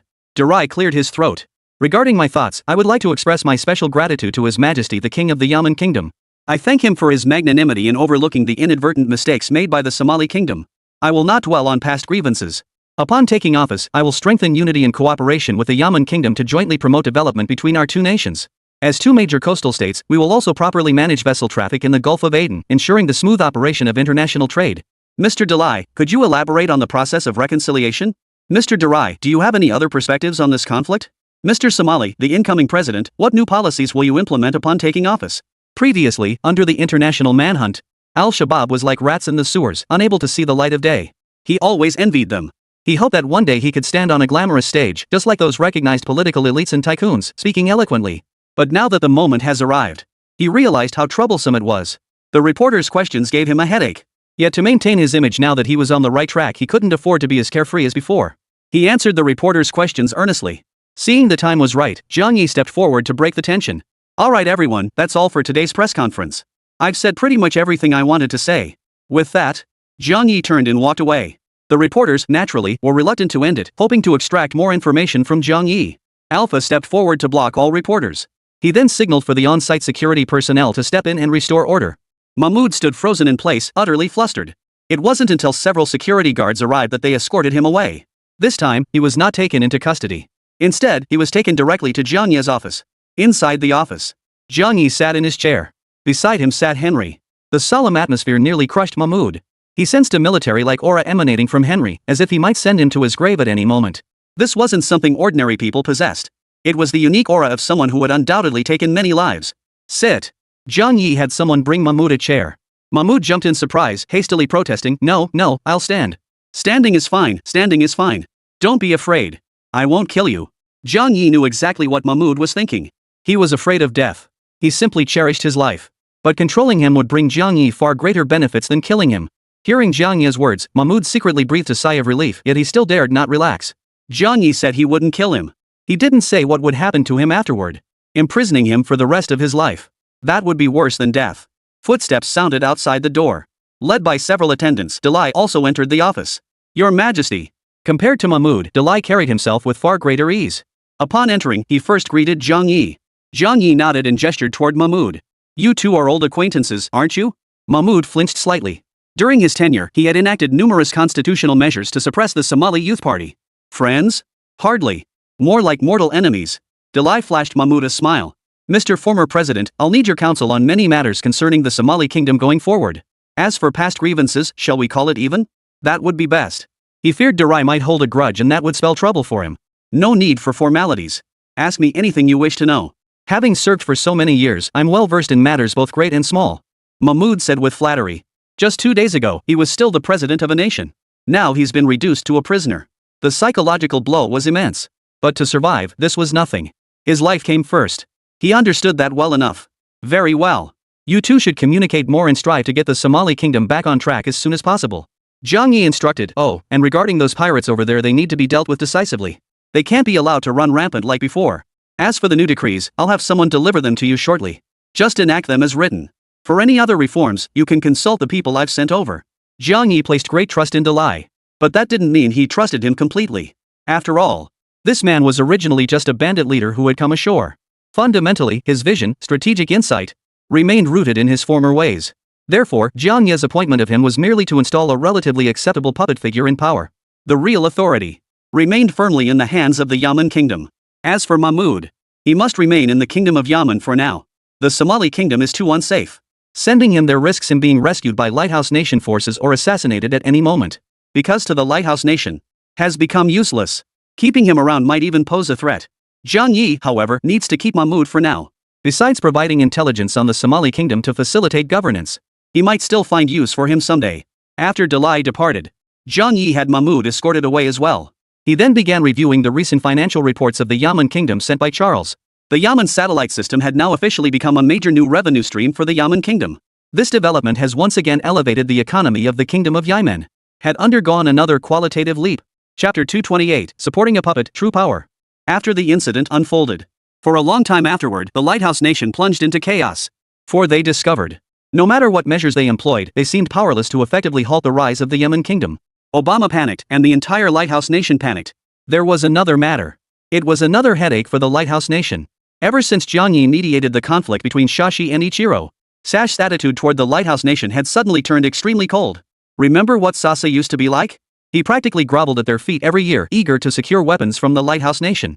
He enthusiastically maintained contact, signing all sorts of contracts and agreements. But now, Sasara's attitude has completely changed. The very thing the lighthouse nation feared most was about to happen. Sashan has switched allegiance to the Dragon Nation or perhaps the Yemen Kingdom. And such an outcome is absolutely unacceptable to the lighthouse nation. Because their dollar hegemony system was built upon its relationship with Sanset. Losing Sands, the global US dollar hegemony system would crumble. Consequently, allowing the Dragon Nation or the Big Goose to seize the initiative and rise to prominence. The lighthouse nation has repeatedly reached out to the Sand State specifically for this purpose. It attempted to lure Sands into renewed trust through empty promises. But Shah Jahan isn't fooled. They didn't buy a word of the lighthouse nation's nonsense. Still no luck? Obama hung up the phone. Just moments ago, he had once again proposed renewing the soon-to-expire oil agreement with Shashi. But the other side refused, saying they needed more time to consider. They must have been swayed by the Kingdom of Yemen. Who knows what they've been fed? Smith's face was flushed with anger. Back to the topic at hand. The conversation circled back to how to deal with the Kingdom of Yemen. Meanwhile, Yisili was not idle. They maintained relentless assaults on the Gashead region. They also utilized intelligence provided by their intelligence organization, Mossad. They were devising ways to confront the Yemen kingdom within the borders of the Kingdom of Nahia. Following the previous purge, all spies were wiped out. This made it nearly impossible for Mossad to obtain intelligence from the Kingdom of Yemen. Left with no other choice, they resorted to their old tricks. Spreading rumors and smearing reputations, manipulating public opinion. They used public opinion to suppress the Kingdom of Yemen.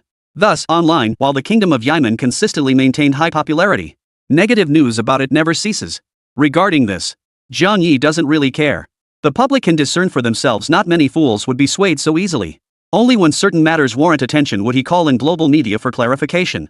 And it was precisely under the relentless smear campaign orchestrated by figures like Xiao Lai that Jiang Ye's side, however, kept receiving good news.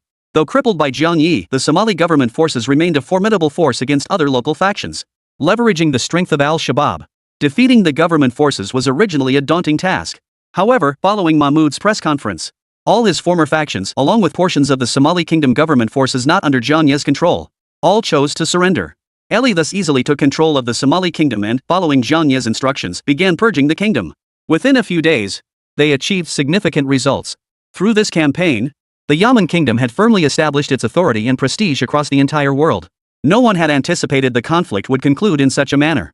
Official representatives from various nations, when evaluating the strength of the Yemen Kingdom, they unanimously ranked it among the top 10. This was already an exceptionally high assessment. After all, the world contained a full 200 nations. Jiang Ye decided to take a proper rest. Prolonged use of the descent function placed significant strain on his body. Fortunately, Jiang Ye possessed strong regenerative abilities. Overall, it wasn't a major issue. Day 3. Jiang Ye logged back into the game to handle state affairs when one matter caught his attention. Oh, the Lighthouse Nation has been acting rather anxious lately. It seems they've noticed that Sanshar and the Dragon Nation have been getting too close to us, worrying that their US dollar hegemony might be threatened. That's why they've been in frequent contact with Sanshar. In the past week alone, the Lighthouse Nation's Secretary of State has visited Sanshar for the 4th time. The specifics of the visit, however, have not been made public. Charles explained. This matter is actually insignificant. Because deep down, Sandstone harbors a profound hatred for the Beacon Nation. It was the Lighthouse Nation that plunged Sandstone and Ichiro into years of war. It's unlikely they'll overcome that hatred so quickly to resume cooperation with the Lighthouse Nation. But Jiang Ye noticed it, so he made a point to mention it. Jiang Ye smiled. It was clear the Lighthouse Nation was genuinely growing desperate. Had they reached the point of visiting 4 times a week? Was this intelligence relayed by the Intelligence Department? Jiang Ye inquired. There are spies from the Kingdom of Yemen over at Shatan. Yes. Charles nodded. Jiang Ye continued, keep an eye out. If anything happens in Shashi, report it to me immediately. Jiang Ye's understanding of the Easterners. Many nations have a rather short-sighted outlook. Jiang Ye feared that Shasha would eventually be persuaded by the Lighthouse Nation, so he had to take action himself. Sure enough, 2 days later, bad news arrived.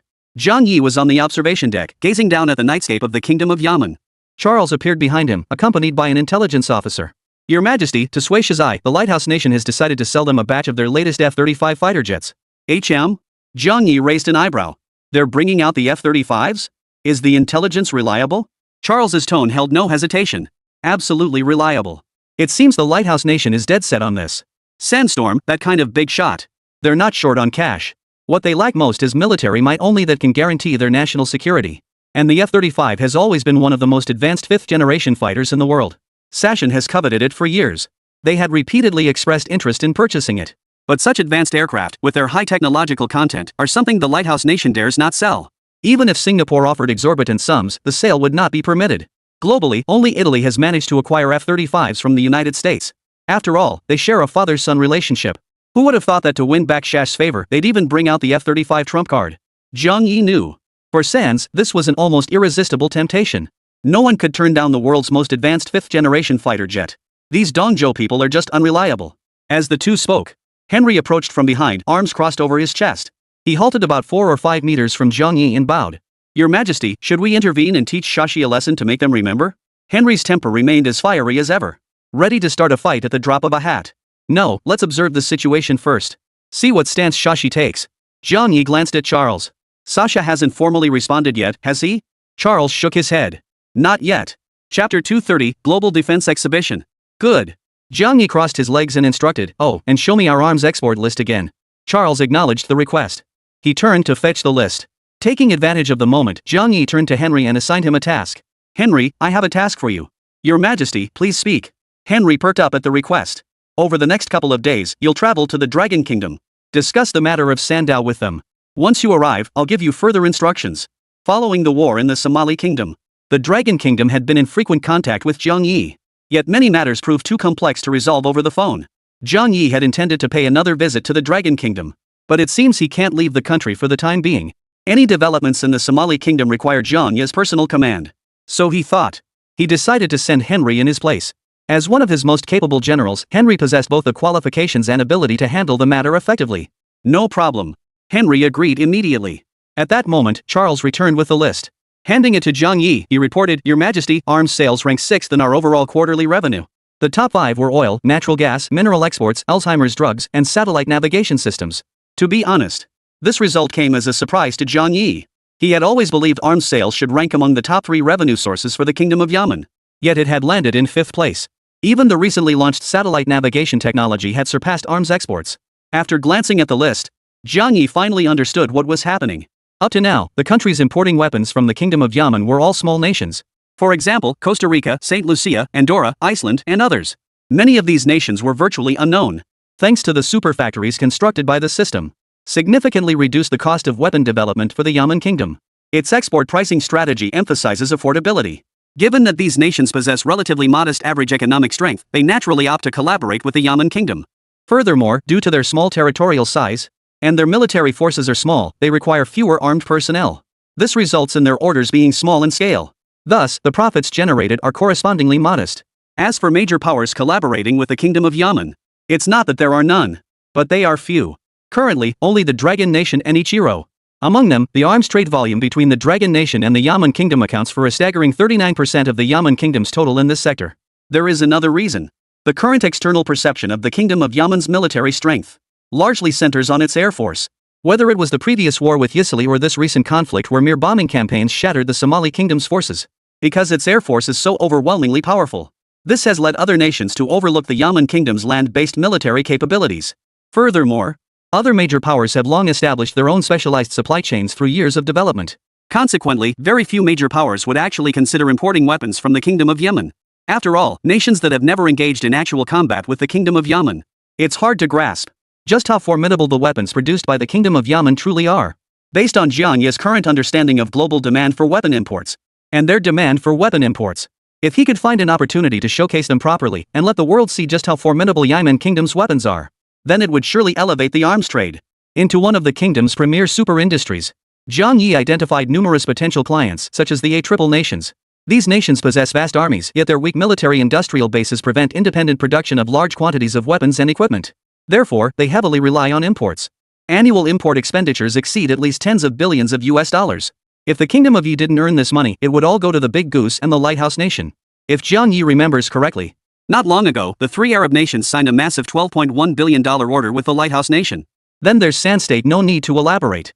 The largest arms importer in the East Continent region, without a doubt. What piqued Jiang Ye's interest, however, was actually another nation, Qatar, practically a twin to Singapore. Don't be fooled by its small land area. Geopolitical factors stemming from their location and strategic requirements. Their demand for arms imports remains substantial. Currently, their largest arms supplier remains the United States. Other suppliers include the land down under Pakistan, the football nation Ukraine, and so on.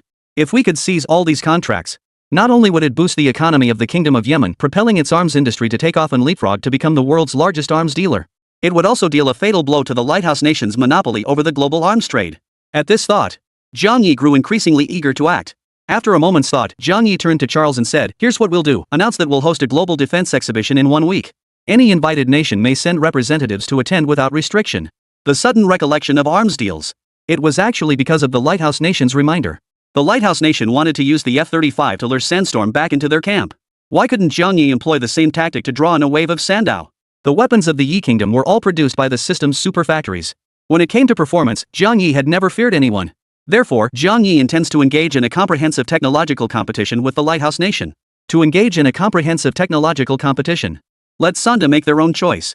And in the process, give the world a proper showcase of his own military production. Killing two birds with one stone. Understood, Your Majesty. A man as astute as Charles couldn't possibly be unaware of Jiang Ye's motives. After brief preparations, Charles instructed the Ministry of Information to release the announcement precisely at noon. Yemen Kingdom, to promote international military exchange and cooperation and enhance global defense capabilities, our nation will host a grand international defense exhibition 1 week from today. This exhibition will gather the world's top defense contractors, military experts, and representatives from various nations to showcase the most advanced weaponry and equipment. We cordially invite all nations to participate. Upon its release, the defense exhibition immediately garnered global attention. A defense exhibition? Can ordinary people attend? I'd love to see what's out there. What big move is the Kingdom of Yemen planning now? Seriously? They just dropped this announcement out of nowhere? Wonder what cutting-edge tech we'll get to see. Forget it, this is a gathering for the bigwigs. It's got nothing to do with ordinary folks. Besides the online buzz, the online hype, leaders from various countries aren't taking it lightly either. They've prioritized it immediately. There's a growing sense that the Kingdom of Yemen is making a major move. So they all submitted applications, hoping to participate. Within less than an hour of the announcement, over 60 national representatives had already submitted their requests. Chapter 231, Global Attention Focused, the Lighthouse Nation Panics. Countries recognize this as an excellent opportunity to gain further insight into the military capabilities of the beacon nation. If they encounter something they like, they can purchase it. Strengthen their national defense capabilities. Among them were a series of wealthy nations in East Asia, led by countries like Singapore, Iran, Qatar, Dubai, Bahrain, and others. They placed great importance on this defense exhibition. Sarawak. Salam was currently holding a crucial military-political meeting with all Sarawak's top officials. They had just received news that the Kingdom of Yemen was launching a defense exhibition.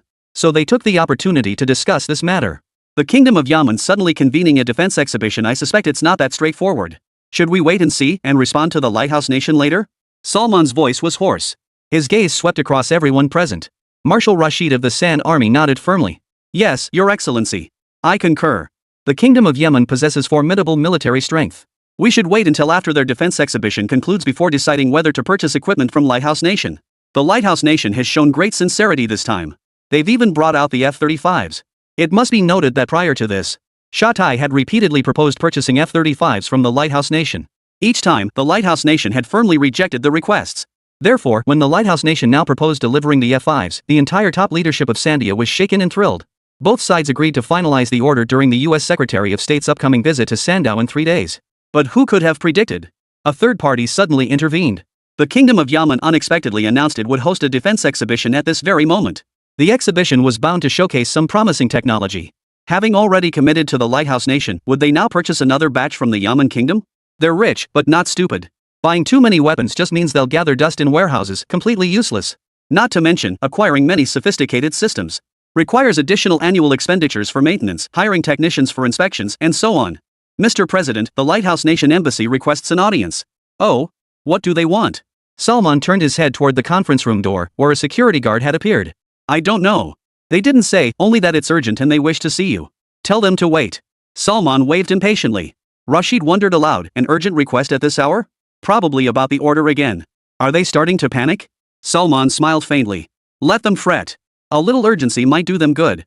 The very thought of the Lighthouse Nation's actions made him sick. Therefore, under equal conditions, Salman would rather cooperate with the Kingdom of Yemen than with the Lighthouse Nation. Rashid snorted coldly. Those bastards. They caused our misunderstanding with Ichiro for all these years, wasting so many years of war. Meanwhile, they've been turning a profit behind the scenes. Sooner or later, they'll have to spit out everything they've swallowed. The Marshal is right. The Lighthouse Nation deserves its punishment. Let's give them a taste of their own medicine. Let the Lighthouse Nation know that the world order is no longer dictated by them alone. Exactly. And they expect us to renew the oil agreement? What a joke. Rashid's sarcastic remark. The room erupted in chaos. Every high-ranking official in Sandstorm cursed the lighthouse nation furiously. Their actions knew no bounds. When dealing with a country that devours its victims whole, there's no need for mercy. Because their national strength was inferior. Waging war was out of the question. They couldn't win. But refusing to cooperate? That they can certainly manage. They must inflict crippling damage on the lighthouse nation. Make them live in constant unease. The meeting concluded. Salman made the representatives from the Lighthouse Nation Embassy, including Robert, wait nearly 2 hours before finally receiving them. This left Robert deeply dissatisfied. When he saw Solomon, he gave him a cold reception. Mr. President, I never imagined it would be this difficult for us from the Lighthouse Nation to secure a meeting with you. Facing Robert's sarcastic remark, Solomon responded bluntly, if you wish to meet me, shouldn't you respect my schedule? I was in a meeting. Now, what business do you have with me? Speak. Regarding the Yemen defense exhibition this time, should Sandow submit an application? Robert didn't beat around the bush. Hearing Solomon's tone, he cut straight to the point. Yes, we have. Is there a problem? Mr. Solomon, don't let the Kingdom of Yemen fool you. Their so-called defense exhibition is nothing but a gimmick, all flash and no substance. I advise you to settle down and focus on collaborating with us. Oh? So whatever you say goes? Salman's expression darkened. Robert let out a bitter laugh. Not exactly. It's just that this time, our Lighthouse Nation has shown great sincerity. We genuinely wish to cooperate with your Sand Kingdom. If you miss this opportunity, we can't guarantee when the next one will come. The words sounded like a threat. Yet when Solomon heard it, he couldn't help but chuckle. Because the Beacon Nation was desperate. Otherwise, they wouldn't have sent someone over so urgently to say these things.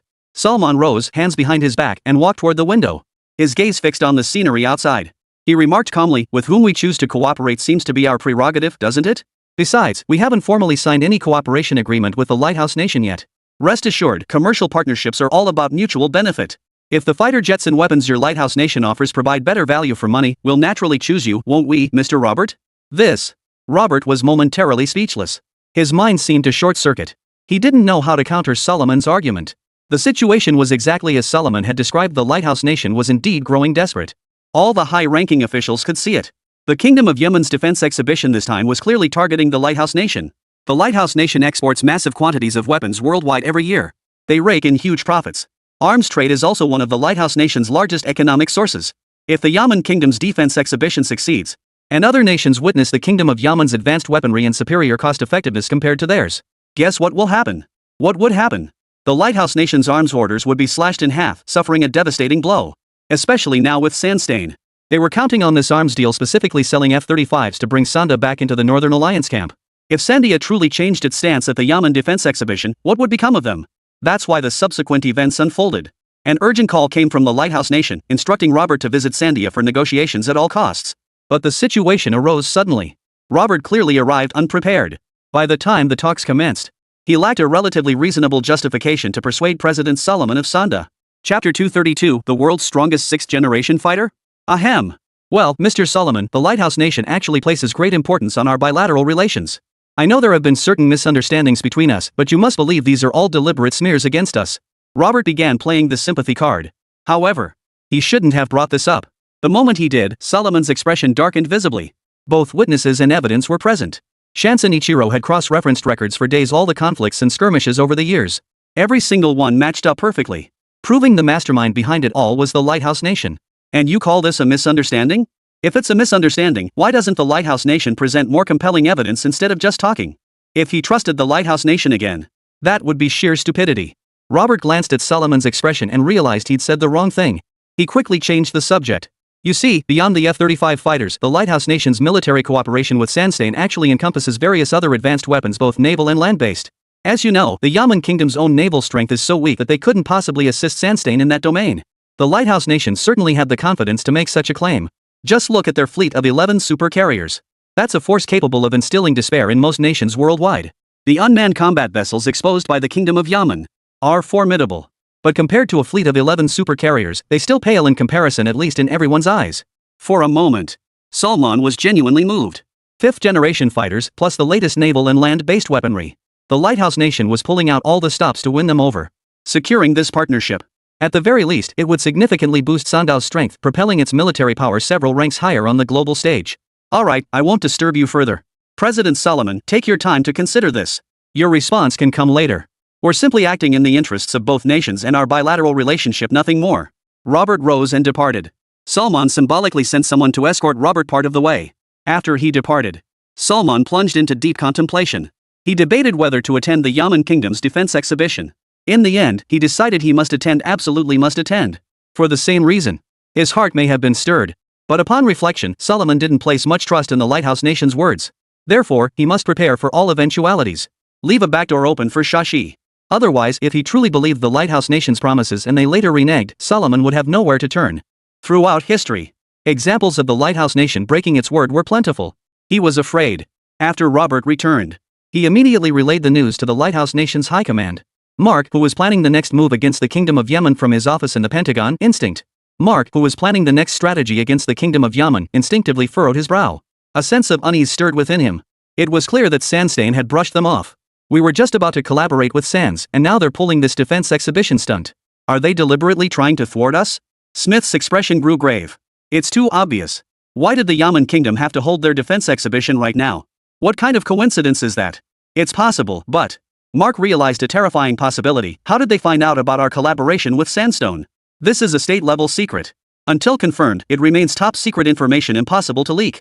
So if the Kingdom of Yemen is truly targeting them, there's one crucial point we must address. How did the Kingdom of Yemen obtain internal intelligence revealing that the lighthouse nation intended to collaborate with Sunda? A terrifying thought. Simultaneously, a thought surfaced in both Mark and Smith's minds. Spies. Either within their own ranks or among the upper echelons of Sandow, there was a spy from the Kingdom of Yemen. At this realization, Mark and Smith's expressions turned as sour as if they'd swallowed a fly. Espionage. The lighthouse nation was the grandmaster of this game. They'd always been the ones spying on others. When had it become their turn to suffer losses in this arena? This was an utter disgrace. Impossible. It couldn't be us. There's no way anyone from the Kingdom of Yemen is on our side. It must be the Sand State. Smith dismissed the notion.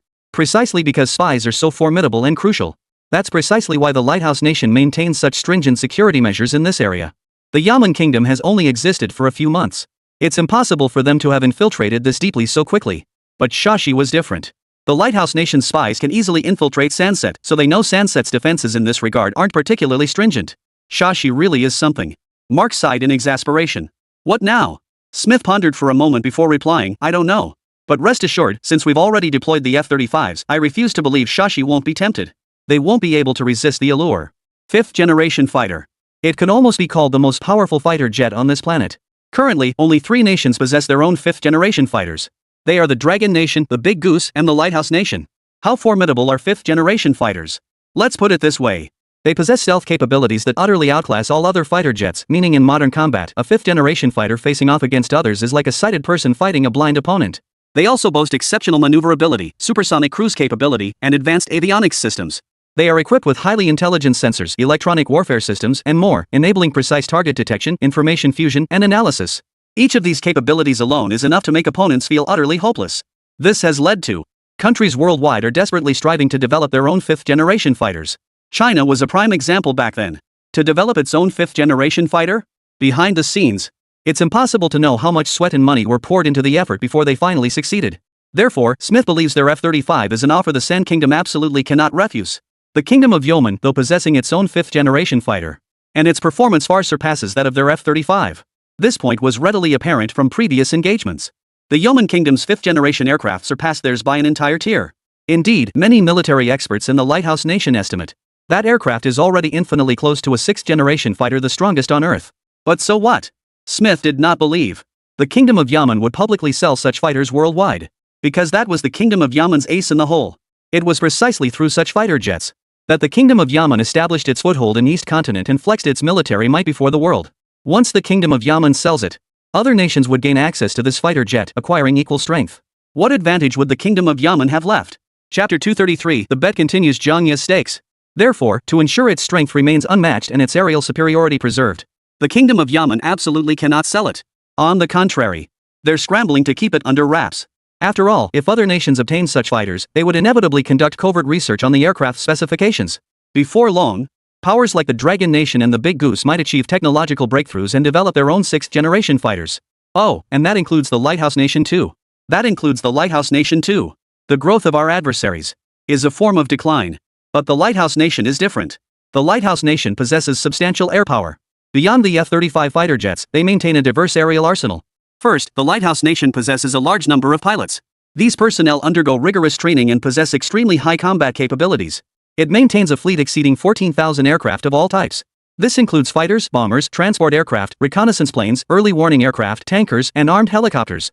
Notable among these, besides the F-35, is the F-22 Raptor series. This is the world's first fifth-generation fighter jet. It boasts exceptional stealth capabilities, maneuverability, and world-leading avionics systems. Its only drawback is that it is difficult and expensive to manufacture. Thus, back then, it was deceived by the Dragon Nation. After concluding that China could never develop its own fifth-generation fighter, the lighthouse nation resolutely dismantled its F-22 production lines. Later, upon realizing they had been deceived and facing mounting military pressure, they were forced to rebuild a new production line, which became today's F-35. Therefore, strictly speaking, the F-35 can only be considered a watered-down version of the F-22. The US can no longer produce the F-22, but the existing stockpile remains sufficient for their needs. What many people don't realize is that even the F-35 actually comes in multiple variants. There's the F-35A, the conventional takeoff and landing variant, the F-35B, a short takeoff and vertical landing stable variant, and the F-35C carrier-based variant. Additionally, they possess various formidable bombers, the most renowned being the B-2 Spirit, famously dubbed the Ghost. This remains the world's sole stealth strategic bomber, boasting exceptional stealth capabilities and formidable bombing power. Each B-2 bomber costs a staggering $2.4 billion, and the US Air Force operates a full fleet of 20. Not to mention, the lighthouse nation also possesses numerous other early warning aircraft, reconnaissance aircraft, armed helicopters, and electronic warfare aircraft. In short, if one were to list them all, it would take 3 days and 3 nights to finish. The sheer diversity of its systems. This prevents other nations, even those equipped with F-35s, from standing on equal footing with the lighthouse nation. The lighthouse nation can exert control with equal ease. This is their greatest advantage? After comprehending all this, Smith and Max simultaneously broke into knowing smiles. Next, all they needed was for Sandow to respond. Both men were utterly confident. The Kingdom of Yemen. Blake, the Minister of Intelligence, appeared before Jiang Ye for the first time in ages. At that moment, Black was briefing Jiang Ye on something. Another bet? Jiang Ye picked up the coffee on the table and took a small sip. Today, upon logging into the game, Jiang Ye had activated the descent function because he had received an email from Black in advance stating that there was important intelligence to report. Black respectfully replied, yes, Lighthouse Nation has not only sold F-35s to Sandstorm but also supplied a series of advanced naval, land, and air weapons. It cannot be ruled out that Sandstorm might be tempted. It seems the Lighthouse Nation is determined to keep fighting. Jiang Ye set down his coffee. He motioned for the lightly clad Dong Zhou beside him to step out, then turned to Black. What do you think about us placing a bet too? Black considered this carefully. His Majesty the King must have his reasons for this course of action. I support your decision. Jiang Ye smiled. Black was, after all, an intelligence operative. Beyond fulfilling his professional duties, his instinct was to follow his own judgment. So these topics really weren't suitable for discussion with him. He needed to find Charles. As a member of the national think tank, deliberating on matters of state policy was Charles's core responsibility. First, let's report on the current state of infiltration within the high-level echelons of various nations. It's been quite some time since we dispatched that large contingent of spies. It's been quite some time now. As Minister of Intelligence, Black would be aware of this. Report. Black began his detailed briefing. To date, we have successfully infiltrated the Pentagon's Joint Chiefs of Staff in the Lighthouse Nation.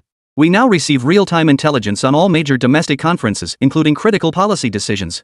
Regarding Ichiro, our operatives have gained the President's initial trust. Progress in the Footbasin Nation is slower, but we've established indirect channels for high-level intelligence. In Yisili, we've successfully penetrated their cabinet.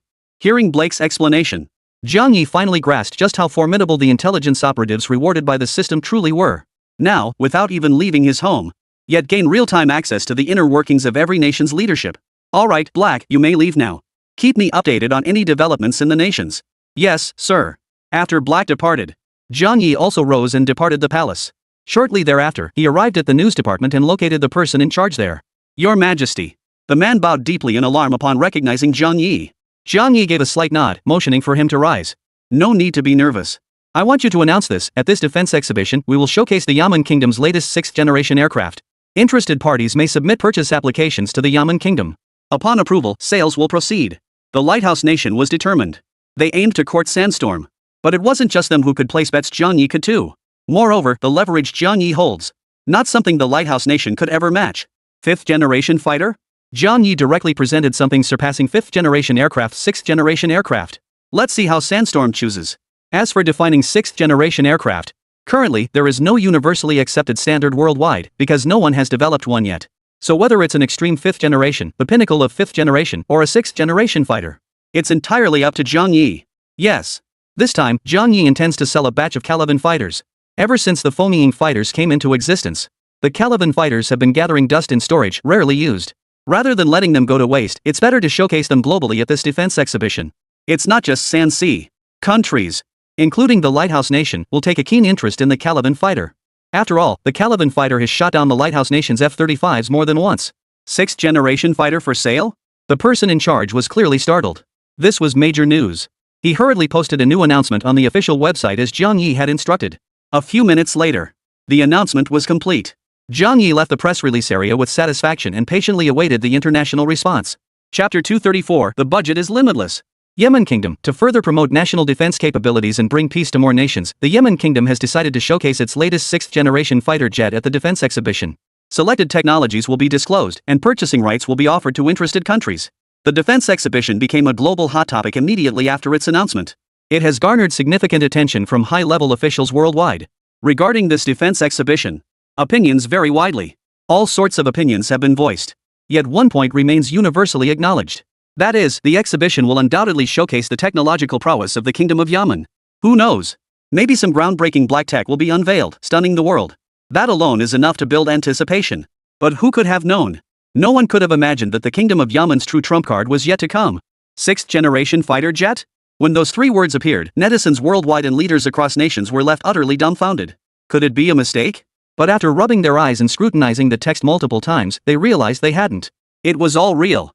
The Kingdom of Yemen is actually preparing to unveil the world's most advanced and only sixth-generation fighter jet at next week's defense exhibition. Holy crap? Sixth-generation fighter? Did I see that right? The Kingdom of Yemen just admitted they have a sixth-generation fighter? 666, the only country in the world with a sixth-generation fighter. Could it be that the dozens of F-35s sunk by the Lighthouse Nation during that battle with the Indians were actually the result of fighting against the Kingdom of Yemen? Is this for real? How could the Kingdom of Yemen possibly have one? Yeah, given the Kingdom of Yemen's technology, it's hard to imagine they could develop a sixth-generation fighter. The Lighthouse Nation spent decades overcoming technical hurdles to develop a fifth-generation F-35, the Dragon Nation did the same for the J-20, and Russia did for the Su-57 series. It's confirmed the Kingdom of Yemen really did stumble upon alien technology in the desert. The news struck like a thunderbolt. Netizens worldwide erupted in chaos, countless people finding it utterly unbelievable. The Kingdom of Yemen has never publicly acknowledged possessing sixth-generation aircraft. Yet external speculation about this has never ceased. The Kingdom's air combat aircraft were simply too advanced, making skepticism inevitable. However, prior to this, most people didn't actually believe the Kingdom of Yemen truly possessed sixth-generation fighters, dismissing it as rumor. The hype from outsiders was simply too outlandish. That's a sixth-generation fighter jet. Not some cheap cabbage. Even the French and the British Empire, two of the five great powers, couldn't develop them on their own. A kingdom like Yemen, established just a few months ago, even possessing a fifth-generation fighter is nothing short of astonishing. How could they possibly build a sixth-generation fighter that surpasses fifth-generation technology? Hence the prevailing theory. It's not that the Yemen Kingdom possesses a sixth-generation fighter, but rather an advanced variant with performance surpassing fifth-generation aircraft. It represents the pinnacle of fifth-generation technology. It falls far short of true sixth-generation standards. This time, however, the Kingdom of Yemen's announcement has swept away all rumors. They truly possess sixth-generation aircraft. As the global community erupted in shock, the hesitant Salman, upon receiving this news, leapt to his feet in astonishment. What? The teacup he held trembled in his hand from the sheer shock, causing it to clatter to the floor. The cup shattered into pieces, tea spilling onto the expensive carpet. Rashid held his phone, swiping through the screen for a moment before showing Salman the announcement released by the Kingdom of Yemen. After reading it, Salman felt a chill run down his spine. This. His lips trembled, and he couldn't utter a complete sentence for a long time. Rashid's face was beaming with uncontrollable joy. Mr. President, this is absolutely fantastic news. They say they'll partially disclose the technology at the defense exhibition and grant countries worldwide the right to purchase sixth-generation fighters. We absolutely must secure multiple orders then. With sixth-generation fighters in hand, their air force capabilities would be completely worry-free from then on. Let's put it this way. Qatar had money to burn. As long as the Kingdom of Yemen releases enough units, they'll buy whatever quantity is available. Forget East Continent, their air force would rank among the world's elite. And they wouldn't have to worry about the Lighthouse Nation's threats either. Their F-35s are formidable, their F-22s are formidable. But that's only before encountering sixth-generation fighters. Once they do, those F-35s and F-22s will turn into scrap metal in minutes. Remember the last clash with the Indians? Many F-35 wreckages from the Lighthouse Nation still lie at the bottom of the ocean, never to be salvaged. Indeed, we'll never have to kowtow to the Beacon Nation again. After regaining his composure, Salman, like Rashid, felt a surge of wild joy. Those scoundrels constantly threatened them. Even this collaboration. They threatened Sandia, trying to prevent her from attending the Yemeni defense exhibition. And just days ago, during a meeting, the Secretary of State of the Lighthouse Nation had explicitly stated that if Sandal failed to renew the oil agreement, then the Lighthouse Nation might take some extreme measures. Listen up. Is this even human speech? It was practically a blatant threat. Salman was furious inside, but what could he do? The military capabilities of the Sand State truly couldn't compare to those of the Lighthouse Nation. He could only swallow his anger. He resolved to carefully consider countermeasures over the next few days. Now, there was no need for deliberation. Once they acquire the 6th-generation aircraft from the Kingdom of Yemen, they might not surpass the Lighthouse Nation. That would be far too exaggerated. The Lighthouse Nation's accumulated heritage and formidable strength over 2 centuries. Given Sand's national circumstances, surpassing it anytime soon is impossible. But self-defense? Absolutely no problem. Salman can disregard much of the Lighthouse Nation's intimidation. Inform the Kingdom of Yemen, we absolutely must attend this defense exhibition. Under Robert's persuasion, Salman's resolve wavered. But now he was utterly resolute, the defense exhibition must be attended. Not even Jesus could stop us. Salman swiftly convened an emergency meeting with all senior executives of Sandstone to discuss the matter. All the leaders were thrilled upon hearing the news. They unanimously expressed their support for Solomon's plan. Attending the defense exhibition was approved by an overwhelming unanimous vote.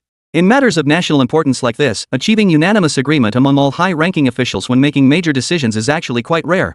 Each held their own convictions for the nation's sake. This time, there was remarkably no opposition. However, I expect the 6th-generation fighter will be extremely costly. I wonder how much budget the president is prepared to allocate. A senior official raised his hand to pose a question. This question was also on everyone else's mind. Salman paused, taken aback. He hadn't actually considered it. He'd been so caught up in the excitement that he'd completely overlooked this crucial matter. Rashid proposed, after all, this is a 6th-generation fighter. Many nations covet it, so we must seize the initiative to gain the upper hand. Therefore, I believe our budget for this procurement plan should be unlimited. Chapter 235, Go All Out. At this remark, everyone present turned to stare at Rashid in astonishment. No budget? Rashid hastily clarified, what I mean is, the number of fighters the Kingdom of Yemen is releasing this time is absolutely limited. We must secure as many as possible at the very first opportunity. Otherwise, if other countries snatch them up, all our hopes will be dashed. Because these are 6th-generation fighters. Therefore, Rashid believed the Kingdom of Yemen couldn't sell them in unlimited quantities. Production capacity is an issue. So the quantities simply can't be large. And with so many nations worldwide, guess how many countries want 6th-generation fighters? The answer is, almost every country wants one. This creates a situation where there's not enough meat for all the wolves. In such a situation, who cares about the cost? Of course, they'll pour money into it relentlessly just to get their hands on it first. Singapore has practically nothing to offer. Except for one thing, they can't say they have no money. Only then did everyone grasp Rashid's meaning. So, the budget is unlimited. Go all out however you want. Any objections? Rashid glanced around the room. Everyone exchanged glances, but no one stepped forward to object. A tacit consensus formed. Very well, it's settled then. Seeing this, Salman said nothing further and immediately confirmed the decision. As the meeting concluded, Solomon's demeanor shifted dramatically, his once slumped energy lifted, and he appeared far more spirited. They say mood affects one's appearance. This saying now perfectly applied to Solomon. Your Majesty, representatives from Shashi have arrived, bearing congratulatory gifts. They've confirmed their participation in this defense exhibition. Inside the gym, Jiang Ye was using the available fitness equipment to conduct physical training. The presence of gene-enhancing agents made his training results twice as effective with half the effort. This transformed the already robust Jiang Ye into an even more formidable figure. His sharply defined muscles were as hard as iron blocks. While they couldn't quite withstand bullets, his current physical condition was such that even a world-class boxing champion's full power punch would feel like a mere tickle to Jiang Ye. Jiang Ye set down the dumbbells. He casually grabbed a towel to wipe the sweat from his body and addressed Maxon, who had come to report, go meet them. Tell them the Yemen kingdom is delighted they can attend. We hope this defense exhibition will foster harmonious coexistence between our two nations. Jiang Ye knew it. The news of the 6th-generation fighter jet's unveiling would undoubtedly make Sandia the first to show interest. Sure enough, he couldn't contain his excitement and sent people over immediately. But compared to this, Jiang Ye knew full well that the Lighthouse Nation must be fuming with rage at this very moment. The White House. A man in a crisp suit strode through the main entrance, heading straight for Obama's office. Behind him followed two figures resembling secretaries. All three moved with urgency. This man was none other than Mark, the chief of staff of the Lighthouse Nation. Announced by the Kingdom of Yemen. Mark had made a special trip from the Pentagon early that morning. Soon, Mark arrived at Obama's office. Inside the office, besides Obama, Smith, Mons, and other high-ranking officials were all present. Is the information confirmed? Mark entered, set down his belongings, and urgently inquired. The idea of the Yemen kingdom selling 6th-generation aircraft seemed utterly implausible to him. Could there be a mistake somewhere? But that was the reality. No, the news came from their official department, it couldn't be fake. Obama's tone was grave. Mark was completely stunned. Has the Kingdom of Yemen lost its mind? Selling their 6th-generation fighter? Just the day before, everyone had been convinced the Yemen Kingdom would never do such a thing. Selling 6th-generation fighters. It would only allow other nations' air forces to make up for their deficiencies. It would erase the Kingdom of Yemen's technological edge in this field. After all, with 6th-generation fighters in their arsenal, Yemen's lead would be erased outright. Unless they possess methods to remotely control 6th-generation aircraft even after sale. But that's only one aspect. Even so, other nations would still desperately seek to acquire 6th-generation aircraft. What for? For research, of course.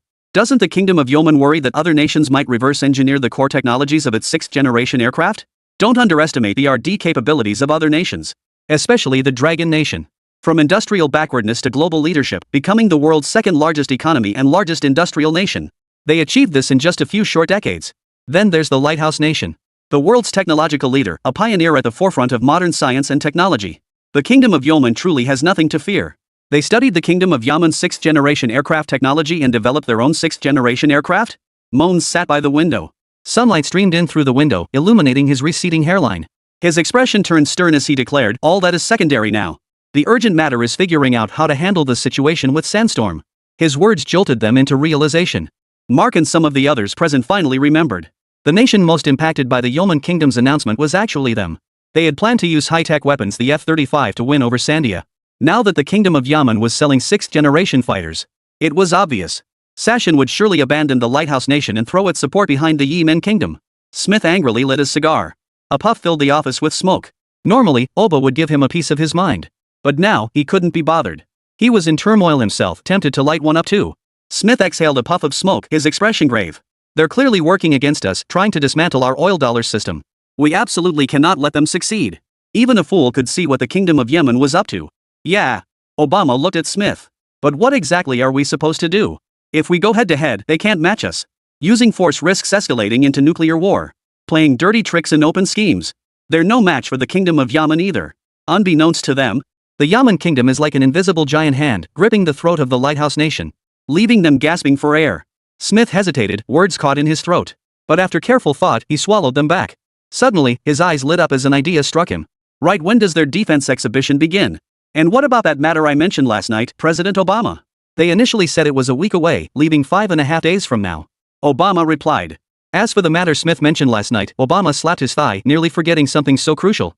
He added, I've already had the CIA look into it. Chapter 236, the defense exhibition begins. The investigation Obama mentioned. The investigation Obama mentioned. After their secret negotiations with Sandia were leaked last time. Initially, everyone assumed a spy had been planted within Sanda's organization. That's why the information got out. But after much deliberation, Smith still believed it was prudent to investigate within the Lighthouse organization. Obama agreed it made sense, so he had the CIA launch an internal investigation. Any irregularities could then be addressed promptly. Just because they call it a 6th-generation fighter, does that make it one? Just then, Mons suddenly spoke with a cold expression. Gentlemen, I believe we've fallen into a cognitive trap. Oh? What do you mean? Everyone turned to Mons with curiosity. Mons placed his hands on the table and began to articulate his thoughts. Regarding 6th-generation fighters, there is no universally accepted international standard. No country has ever published official specifications on the matter. So whether it qualifies as a 6th-generation fighter is merely a matter of the Kingdom of Yemen declaring it so. I admit their fighter is indeed impressive, but why did we lose? It's highly likely due to our lack of understanding of their aircraft and our overconfidence. In my view, when truly compared, their fighter may not be significantly superior to our F-35. He finished speaking. Everyone felt there was some truth to his words. Yet it didn't seem entirely convincing. Because telling this to them wouldn't accomplish much. It needed to be heard by the entire world. Mark, however, had a sudden epiphany. A brilliant idea flashed through his mind. President Obama, if I recall correctly, our 6th-generation fighter is still in the development phase, right? Yes, why? Since the first flight of the Lighthouse Nation's first 5th-generation fighter in 1997. It's been a decade or two since then. In all that time, to maintain global hegemony, the Lighthouse Nation has never ceased its R&D efforts on 6th-generation aircraft. However, compared to 5th-generation fighters, 6th-generation aircraft present an extremely high level of difficulty. Achieving this goal is no simple feat. This has resulted in minimal progress in this area over the years. For instance, according to their conceptual design, a 6th-generation fighter should possess at least the following capabilities. The most fundamental requirement is full-spectrum stealth. Compared to 5th-generation aircraft, whose stealth capabilities primarily target common radar detection frequencies, the 6th-generation aircraft must achieve stealth across a broader spectrum of electromagnetic waves, including millimeter waves, centimeter waves, and decimeter waves.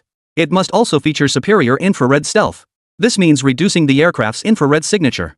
Additionally, they must incorporate more advanced sensor systems, robust data processing and fusion capabilities, ultra-long detection ranges, exceptional maneuverability, supercruise capability, high subsonic cruise efficiency, advanced weapon systems, powerful electronic warfare capabilities, electronic attack capabilities, electronic protection capabilities, high levels of information integration and collaborative combat capabilities, a robust airframe structure, and advanced self-repair technology, among other features. Take any single one of these. Each represents a formidable technical challenge that humanity has yet to overcome. Over the years, only in areas like sensor systems, electronic protection, and multi-weapon carriage have they achieved modest breakthroughs. The development of a true 6th-generation fighter remains at least several years away. Mark flashed a sinister grin. Never mind that, he said. Given the situation, we might as well announce to the world that we've successfully developed a 6th-generation fighter. Everyone turned to look at Mark. Their expressions were filled with shock. Mark, however, remained unconcerned. The entire world's attention is now focused on the Yemen kingdom. We can't just sit idly by and wait for disaster. If they can call their 5th-generation fighter a 6th-generation fighter, why can't we? His reasoning was straightforward. Whether they actually possess 6th-generation aircraft or not, we must push this hype forward. While stunning the world, we must divert attention away from the defense exhibition hosted by the Kingdom of Yemen and toward the Lighthouse Nation, thus indirectly diminishing the defense exhibition's influence. Isn't the Kingdom of Yemen supposed to be selling their so-called 6th-generation aircraft? The Lighthouse Nation could announce similar news and offer even greater incentives. This could throw nations that were previously set on purchasing the Kingdom of Yemen's 6th-generation aircraft into a dilemma. After all, the Lighthouse Nation's prestige is still considerable. After all, do you think 2 centuries of global dominance came for nothing? Regardless, they intend to disrupt the Kingdom of Yemen's defense exhibition, maximizing their losses as much as possible. And once Sands gets wind of this, what would his reaction be? He'll be caught in a dilemma. Then we can send more people to brainwash Solomon, and getting Shoshan to choose us again isn't a pipe dream. After hearing Mark's plan, Obama and the others hesitated for a moment. After all, lies are lies, they carry the risk of being exposed. If exposed, it would be a complete embarrassment for the Lighthouse Nation. Alright, let's proceed this way for now. But at this point, Obama couldn't think of any more effective way to undermine the Yemen Kingdom's defense exhibition. He had no choice but to consider Mark's proposal. The defense exhibition was held inside a newly constructed skyscraper in the city center of Yemen. Over the next few days, Jiang Ye kept everyone busy, making all the necessary preparations for the defense exhibition. Simultaneously, participation requests from various nations began arriving. To Jiang Ye's surprise, the Lighthouse Nation had also submitted an application. Should we reject them? Black suggested. The Beacon Nation has done so many despicable things, and now they want to attend the defense exhibition? That's nothing short of a pipe dream. Let them come. Jiang Ye has his own ideas. I'll see what they can actually accomplish. The defense exhibition's publicity is global in scope. Jiang Ye's words carry weight, they can't be changed on a whim. Besides the Lighthouse Nation, it's a series of Eastern continent countries. Nearly every major player has applied. Countries like Aliankio, Diba, Qatari, Balan, and so on. These are the deep-pocketed players, Jiang Ye's biggest potential clients, so of course he'd agree. Then there were the Korean Peninsula, the Triangle, the Foot Basin, the Baguette Nation, the Big Goose, and the Dragon Nation. Jiang Ye approved all their applications. Even those impoverished nations joining merely for the spectacle, unable to afford participation. Just to pad the numbers and liven things up. Otherwise, how would anyone know how popular the Yemen Kingdom's defense exhibition was? Time ticked away. By the day before the defense exhibition commenced, the defense equipment to be displayed by various nations at this event had already been delivered. The Kingdom of Yemen's own exhibits were also nearly ready. Oh, right. Many countries from distant regions had even dispatched personnel the day before to ensure timely participation in the defense exhibition. Jiang Ye attached great importance to this. Demonstrating the grandeur of a major power, representatives were dispatched to greet them. The countdown to the defense exhibition began. On the opening day, journalists from around the world packed the venue. This defense exhibition was grand in scale. Delegations from various countries, large and small, totaled over 400 attendees. This figure represents only the official guests. To maintain order at the venue, Jiang Ye alone deployed over 1,000 security personnel. Chapter 237, the defense exhibition, just the appetizer. Such meticulous preparation stemmed from Jiang Ye's determination to ensure the defense exhibition proceeded flawlessly. Barring any unforeseen circumstances, Jiang Ye had poured considerable effort into this event. Beyond capturing the attention of major players like Sandow from East Continent, whether the exhibition could generate substantial profits, propelling the Yemen Kingdom's fiscal revenue beyond 1 trillion this year. It all hinged on this exhibition. Exhibition Hall. Alpha faced the sea of journalists below, waving his hand to calm the crowd. Everyone, please remain calm. I know you've all been eagerly anticipating this defense exhibition. However, to prevent any disturbances, I ask for your rational cooperation. Shortly, we will publicly unveil several advanced weapon systems. Journalists from all nations, regardless of your origin, are free to report on these developments. The Kingdom of Yemen will neither obstruct nor interfere. These words were specifically directed at the journalists. Primarily aimed at journalists from nations hostile to the Kingdom of Yemen. Journalists from the football nation, the lighthouse nation, or even the Italian-Swedish Republic. The Kingdom of Yemen is no insignificant nation. It possesses a broad and magnanimous spirit. It aims to demonstrate the Kingdom of Yemen's broad-mindedness. This defense exhibition is open to the entire world. Therefore, the Kingdom of Yemen will not exclude anyone and will treat all journalists fairly. These words genuinely touch the hearts of many journalists below. Look at this vision. It's truly different. General Alpha, you mentioned only partially opening up weapons technology to the public. Why not disclose everything? At that moment, a reporter voiced the question on everyone's mind. Everyone was hoping to witness the true cutting-edge technology of the Yemen Kingdom at this defense exhibition. Since some of these technologies are classified for internal use, we kindly ask for your understanding. Alpha responded. Basic weaponry can be disclosed. But the more advanced technologies are different. They're primarily intended for royal families and high-level officials. Only they possess such formidable purchasing power. 8:30 a.m. Representatives dispatched by various nations began arriving in succession. Maxon guided them through the defense exhibition procedures before escorting them to the venue. Jiang Ye had been waiting there for quite some time. Jiang Ye now wore a sleek black suit with a neatly knotted tie, radiating pure sophistication. Combined with his handsome features, he stood there, commanding attention as the absolute focal point of the crowd. Your Majesty, it is an honor to meet you here. Greetings, Your Majesty. It's been a long time. I'm truly delighted to see you again. Your Excellency is truly a rising star. The moment the various delegations caught sight of Jiang Ye, those with keen eyes immediately approached to curry favor. The Kingdom of Yemen has now achieved remarkable accomplishments in national strength, economy, and technology. They've achieved remarkable success in the global arena. Opportunities to curry favor with them are few and far between. Especially nations like those in the eastern continent who are more familiar with the Yemen Kingdom's strength. When they met Jiang Ye, their smiles practically split their faces. Their greatest fear was failing to secure Jiang Ye's favor. As for other nations, such as those in Fezhou, while less familiar with the Yemen Kingdom, they had heard of its formidable reputation. Thus, while they didn't go out of their way to curry favor, they held a deep sense of awe. They simply exchanged polite greetings and stood their ground, awaiting the next proceedings. As for the Lighthouse Nation, the Foot Basin Nation, and the Yisli Nation, they harbored grudges against the Kingdom of Yemen. Their position was awkward. They didn't want to appear overly enthusiastic. Yet they feared being overlooked and missing out on Jiang Ye's special favor. They feared all the benefits would be snatched up by that pack of sycophants from the eastern continent. They felt deeply resentful. Jiang Ye smiled faintly and said calmly, "Gentlemen, no need for formalities. All are welcome here. The Kingdom of Yemen welcomes all guests who have traveled far. Would you prefer to rest first, or would you like to take a tour?" The representative sent by Sandal this time is Dinocha, the biological son of Salman. A true member of the royal family. He is also the man most likely to inherit the throne of Salman in the future. Dinocha eagerly interjected, "We're not tired. Shall we tour the facilities first?" They'd been waiting impatiently for this defense exhibition. They had been waiting impatiently for this event. The night before departure, Dino and the other members of the Sandal royal family he brought with him were so excited they couldn't sleep a wink. All for the chance to witness cutting-edge military technology firsthand at the exhibition. Rest? Not a chance. The mere thought that this defense exhibition would elevate Sandal's national defense capabilities. Dinocha's mood could be summed up in one word. Impatient. Other major powers have also expressed eagerness to tour the facility as soon as possible. Clearly, they can't wait. Jiang Ye nodded. Very well, everyone. Follow me. Feel free to look around at modern. The group followed Jiang Ye's lead as they walked inside. The main venue for this defense exhibition was divided into 12 exhibition halls of varying sizes. Each hall displayed numerous weapons. Jiang Ye first led the delegation to the second hall, where display cases held various firearms. Jiang Ye casually picked up an assault rifle with a unique design, developed using composite materials. This model represented the latest firearm developed by System Super Factory. Its performance parameters surpassed popular assault rifles on the market by several tiers. Visiting, after all. Of course, we'd start small and work our way up step by step.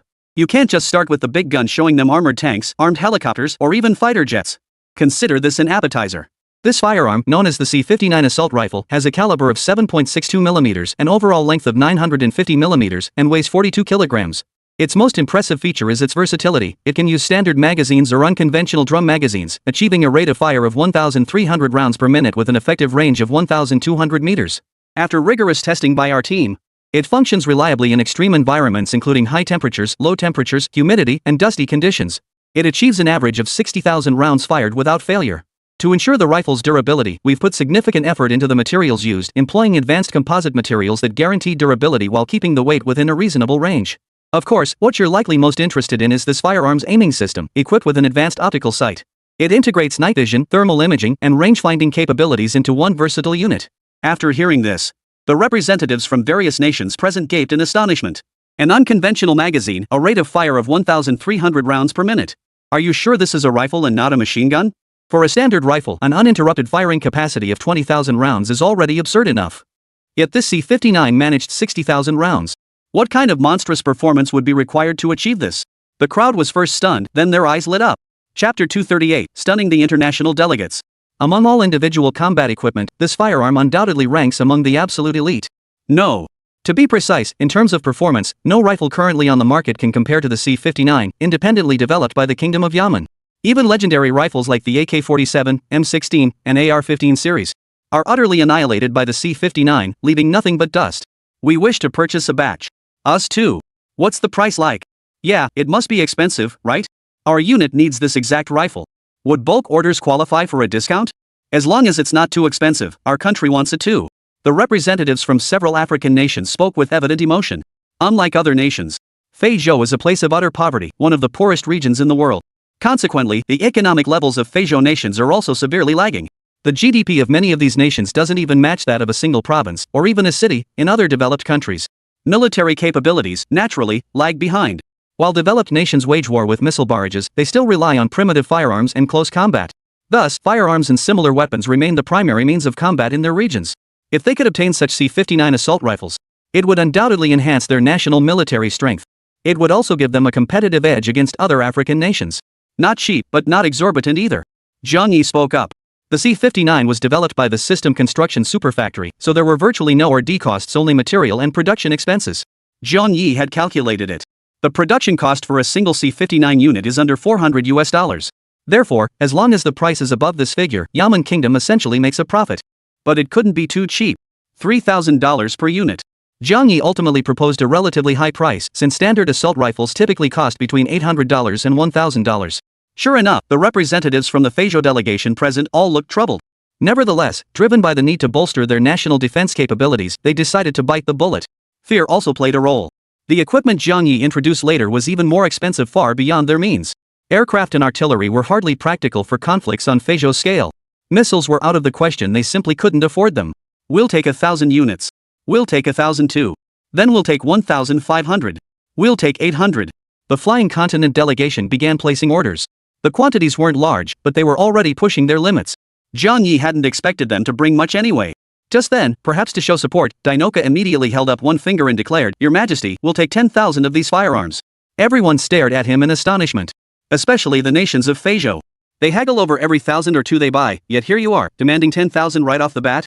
How extravagant. He's not human. Jiang Ye was deeply gratified by Dinoka's support. Seems he's been interacting more with the Dragon Nation lately. So he's finally learned the ropes of social etiquette? Other wealthy families in East Continent couldn't just stand by and watch Dinoka steal the spotlight. The Qatari delegation's Crown Prince Akir immediately declared, "We'll take 10,000 units as well."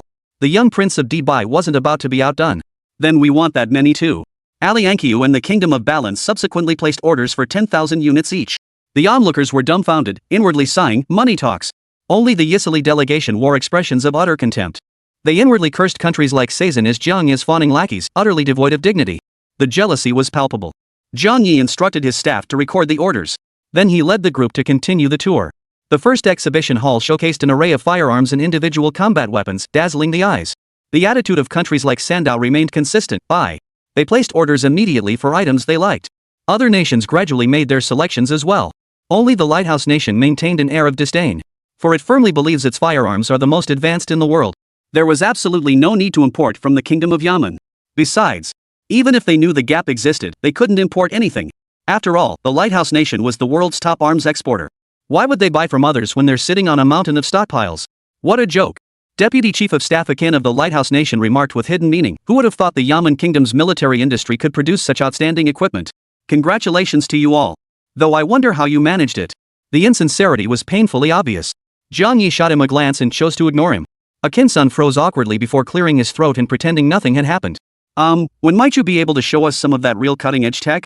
The representative from Foot Basin Kingdom, their supreme military commander Kamaita Taiji, seemed eager to see it. "Don't worry, we're almost there. But what would you like to see first?" "The next exhibition hall features our armored vehicles." At this, the group perked up with excitement. Armored tanks. They're the ultimate land warfare machines. Whoever possesses superior armored tanks gains greater tactical advantage on the battlefield. "Alright then, everyone, follow me." Jiang Ye led the way. The others followed closely behind, afraid of being left behind if they lagged. They entered the next exhibition hall. The group was immediately stunned by the colossal machine before them. This was indeed a VZ-58 land concept armored tank. The first impression was overwhelming. Its form resembled a steel beast radiating intense pressure. Its hull was massive and heavy. It radiated sheer power. What made it truly extraordinary, however, was the VZ-58's unconventional design. Distinct from conventional tanks, it radiated a distinctly futuristic, high-tech aesthetic. It seems like a product of the future. Even its surface coating left the well-traveled international delegations in awe. Upon closer inspection, the VZ-58 concept tank's barrel stood tall, poised to unleash a thunderous roar at any moment, inspiring both dread and awe. Everyone couldn't help but imagine the sheer pressure this machine would exert on enemies when deployed on the battlefield. Dinoka felt a growing sense of familiarity. Suddenly, he remembered something. Back when Sandar was still supporting the original Yemen government forces during the Houthi battle. During the battle at Aden port, Jiang Ye's armed forces had used this very tank. According to some video footage obtained at the time, it had shocked the upper echelons of the Sand State and the Houthi faction, along with other former Yemen government forces. So this is what it was? Dinoka's eyes burned with fervor as he thought, Father would absolutely love this if we brought it back. This tank is truly unique. Its appearance is truly sleek, but I wonder about its performance? How does its firepower compare to conventional tanks? Yeah, it better not be a paper tiger all show and no substance. We don't need scare tactics on the battlefield. Ikinson remarked with a sarcastic tone. Chapter 239, 200 billion down the drain. Dinokar immediately bristled at the remark. This guy was clearly looking for a fight. Before Jiang Ye could speak, he interjected first, there's no need for you to question this. The military might of the Yemen kingdom is recognized worldwide. Mr. Atkinson, your remarks sound a bit sour, don't they? Sour? Me? Atkinson shot Dinocha a glare. A wet-beard kid, daring to speak to him like that. He knew exactly what he was jealous of. Dinoka's tone was impatient. As the former largest arms trade client of the Lighthouse Nation, Sandow knew that the arms trade was their lifeblood. This defense exhibition hosted by the Kingdom of Yemen had captured the world's attention. The Lighthouse Nation's major clients have all been snatched up by the Yemen Kingdom. How could the Lighthouse Nation feel good about this? Take the small nations of Fazio alone, many of their weapons were sourced from the Lighthouse Nation. But after this event, they've seen there are better alternatives than the Lighthouse Nation. Better weapons. Better value for money. It goes without saying that future cooperation with the Lighthouse Nation is highly unlikely. That's why Ikinson is upset. Regarding this, other nations, especially those in the East, feel the Lighthouse Nation has it coming. Because the Lighthouse Nation's favorite place to stir up trouble is East Continent. The spark for several East Ocean wars also came from the Beacon Nation. They have displaced countless Arabs, leaving them homeless and rootless. Countless women and children perish amidst the ruins and flames of war. One can only say it's all retribution. Alright, this defense exhibition is held to promote international exchange and strengthen national defense capabilities. Let's not dwell on other matters. Jiang Ye steered the conversation back on track. His gaze then shifted toward Atkinson. Let's start with the VZ-58. Since some have expressed doubts, I'll take this opportunity to introduce it. This is our first active-duty armored tank currently in service, capable of carrying 4 crew members. Its armament consists of a Tier 9 122mm gun with 440 rounds per magazine and a 4-round clip, requiring 35 seconds for a minor reload.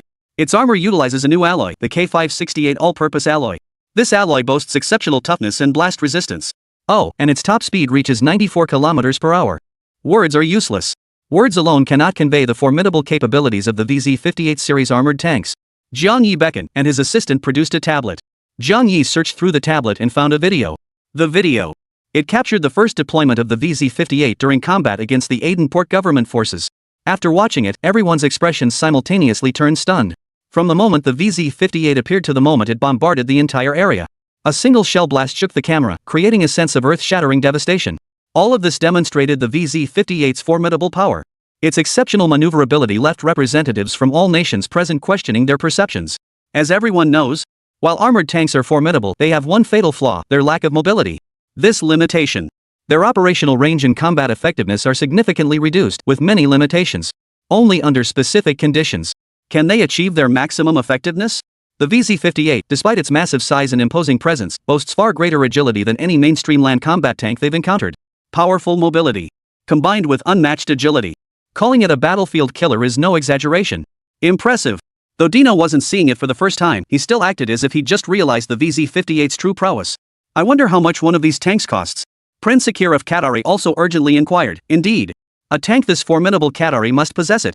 Representatives from Alien Ball, Dubai, and the Kingdom of Balan shared the same look of admiration. Other nations were equally eager. All hoped the price would be lower.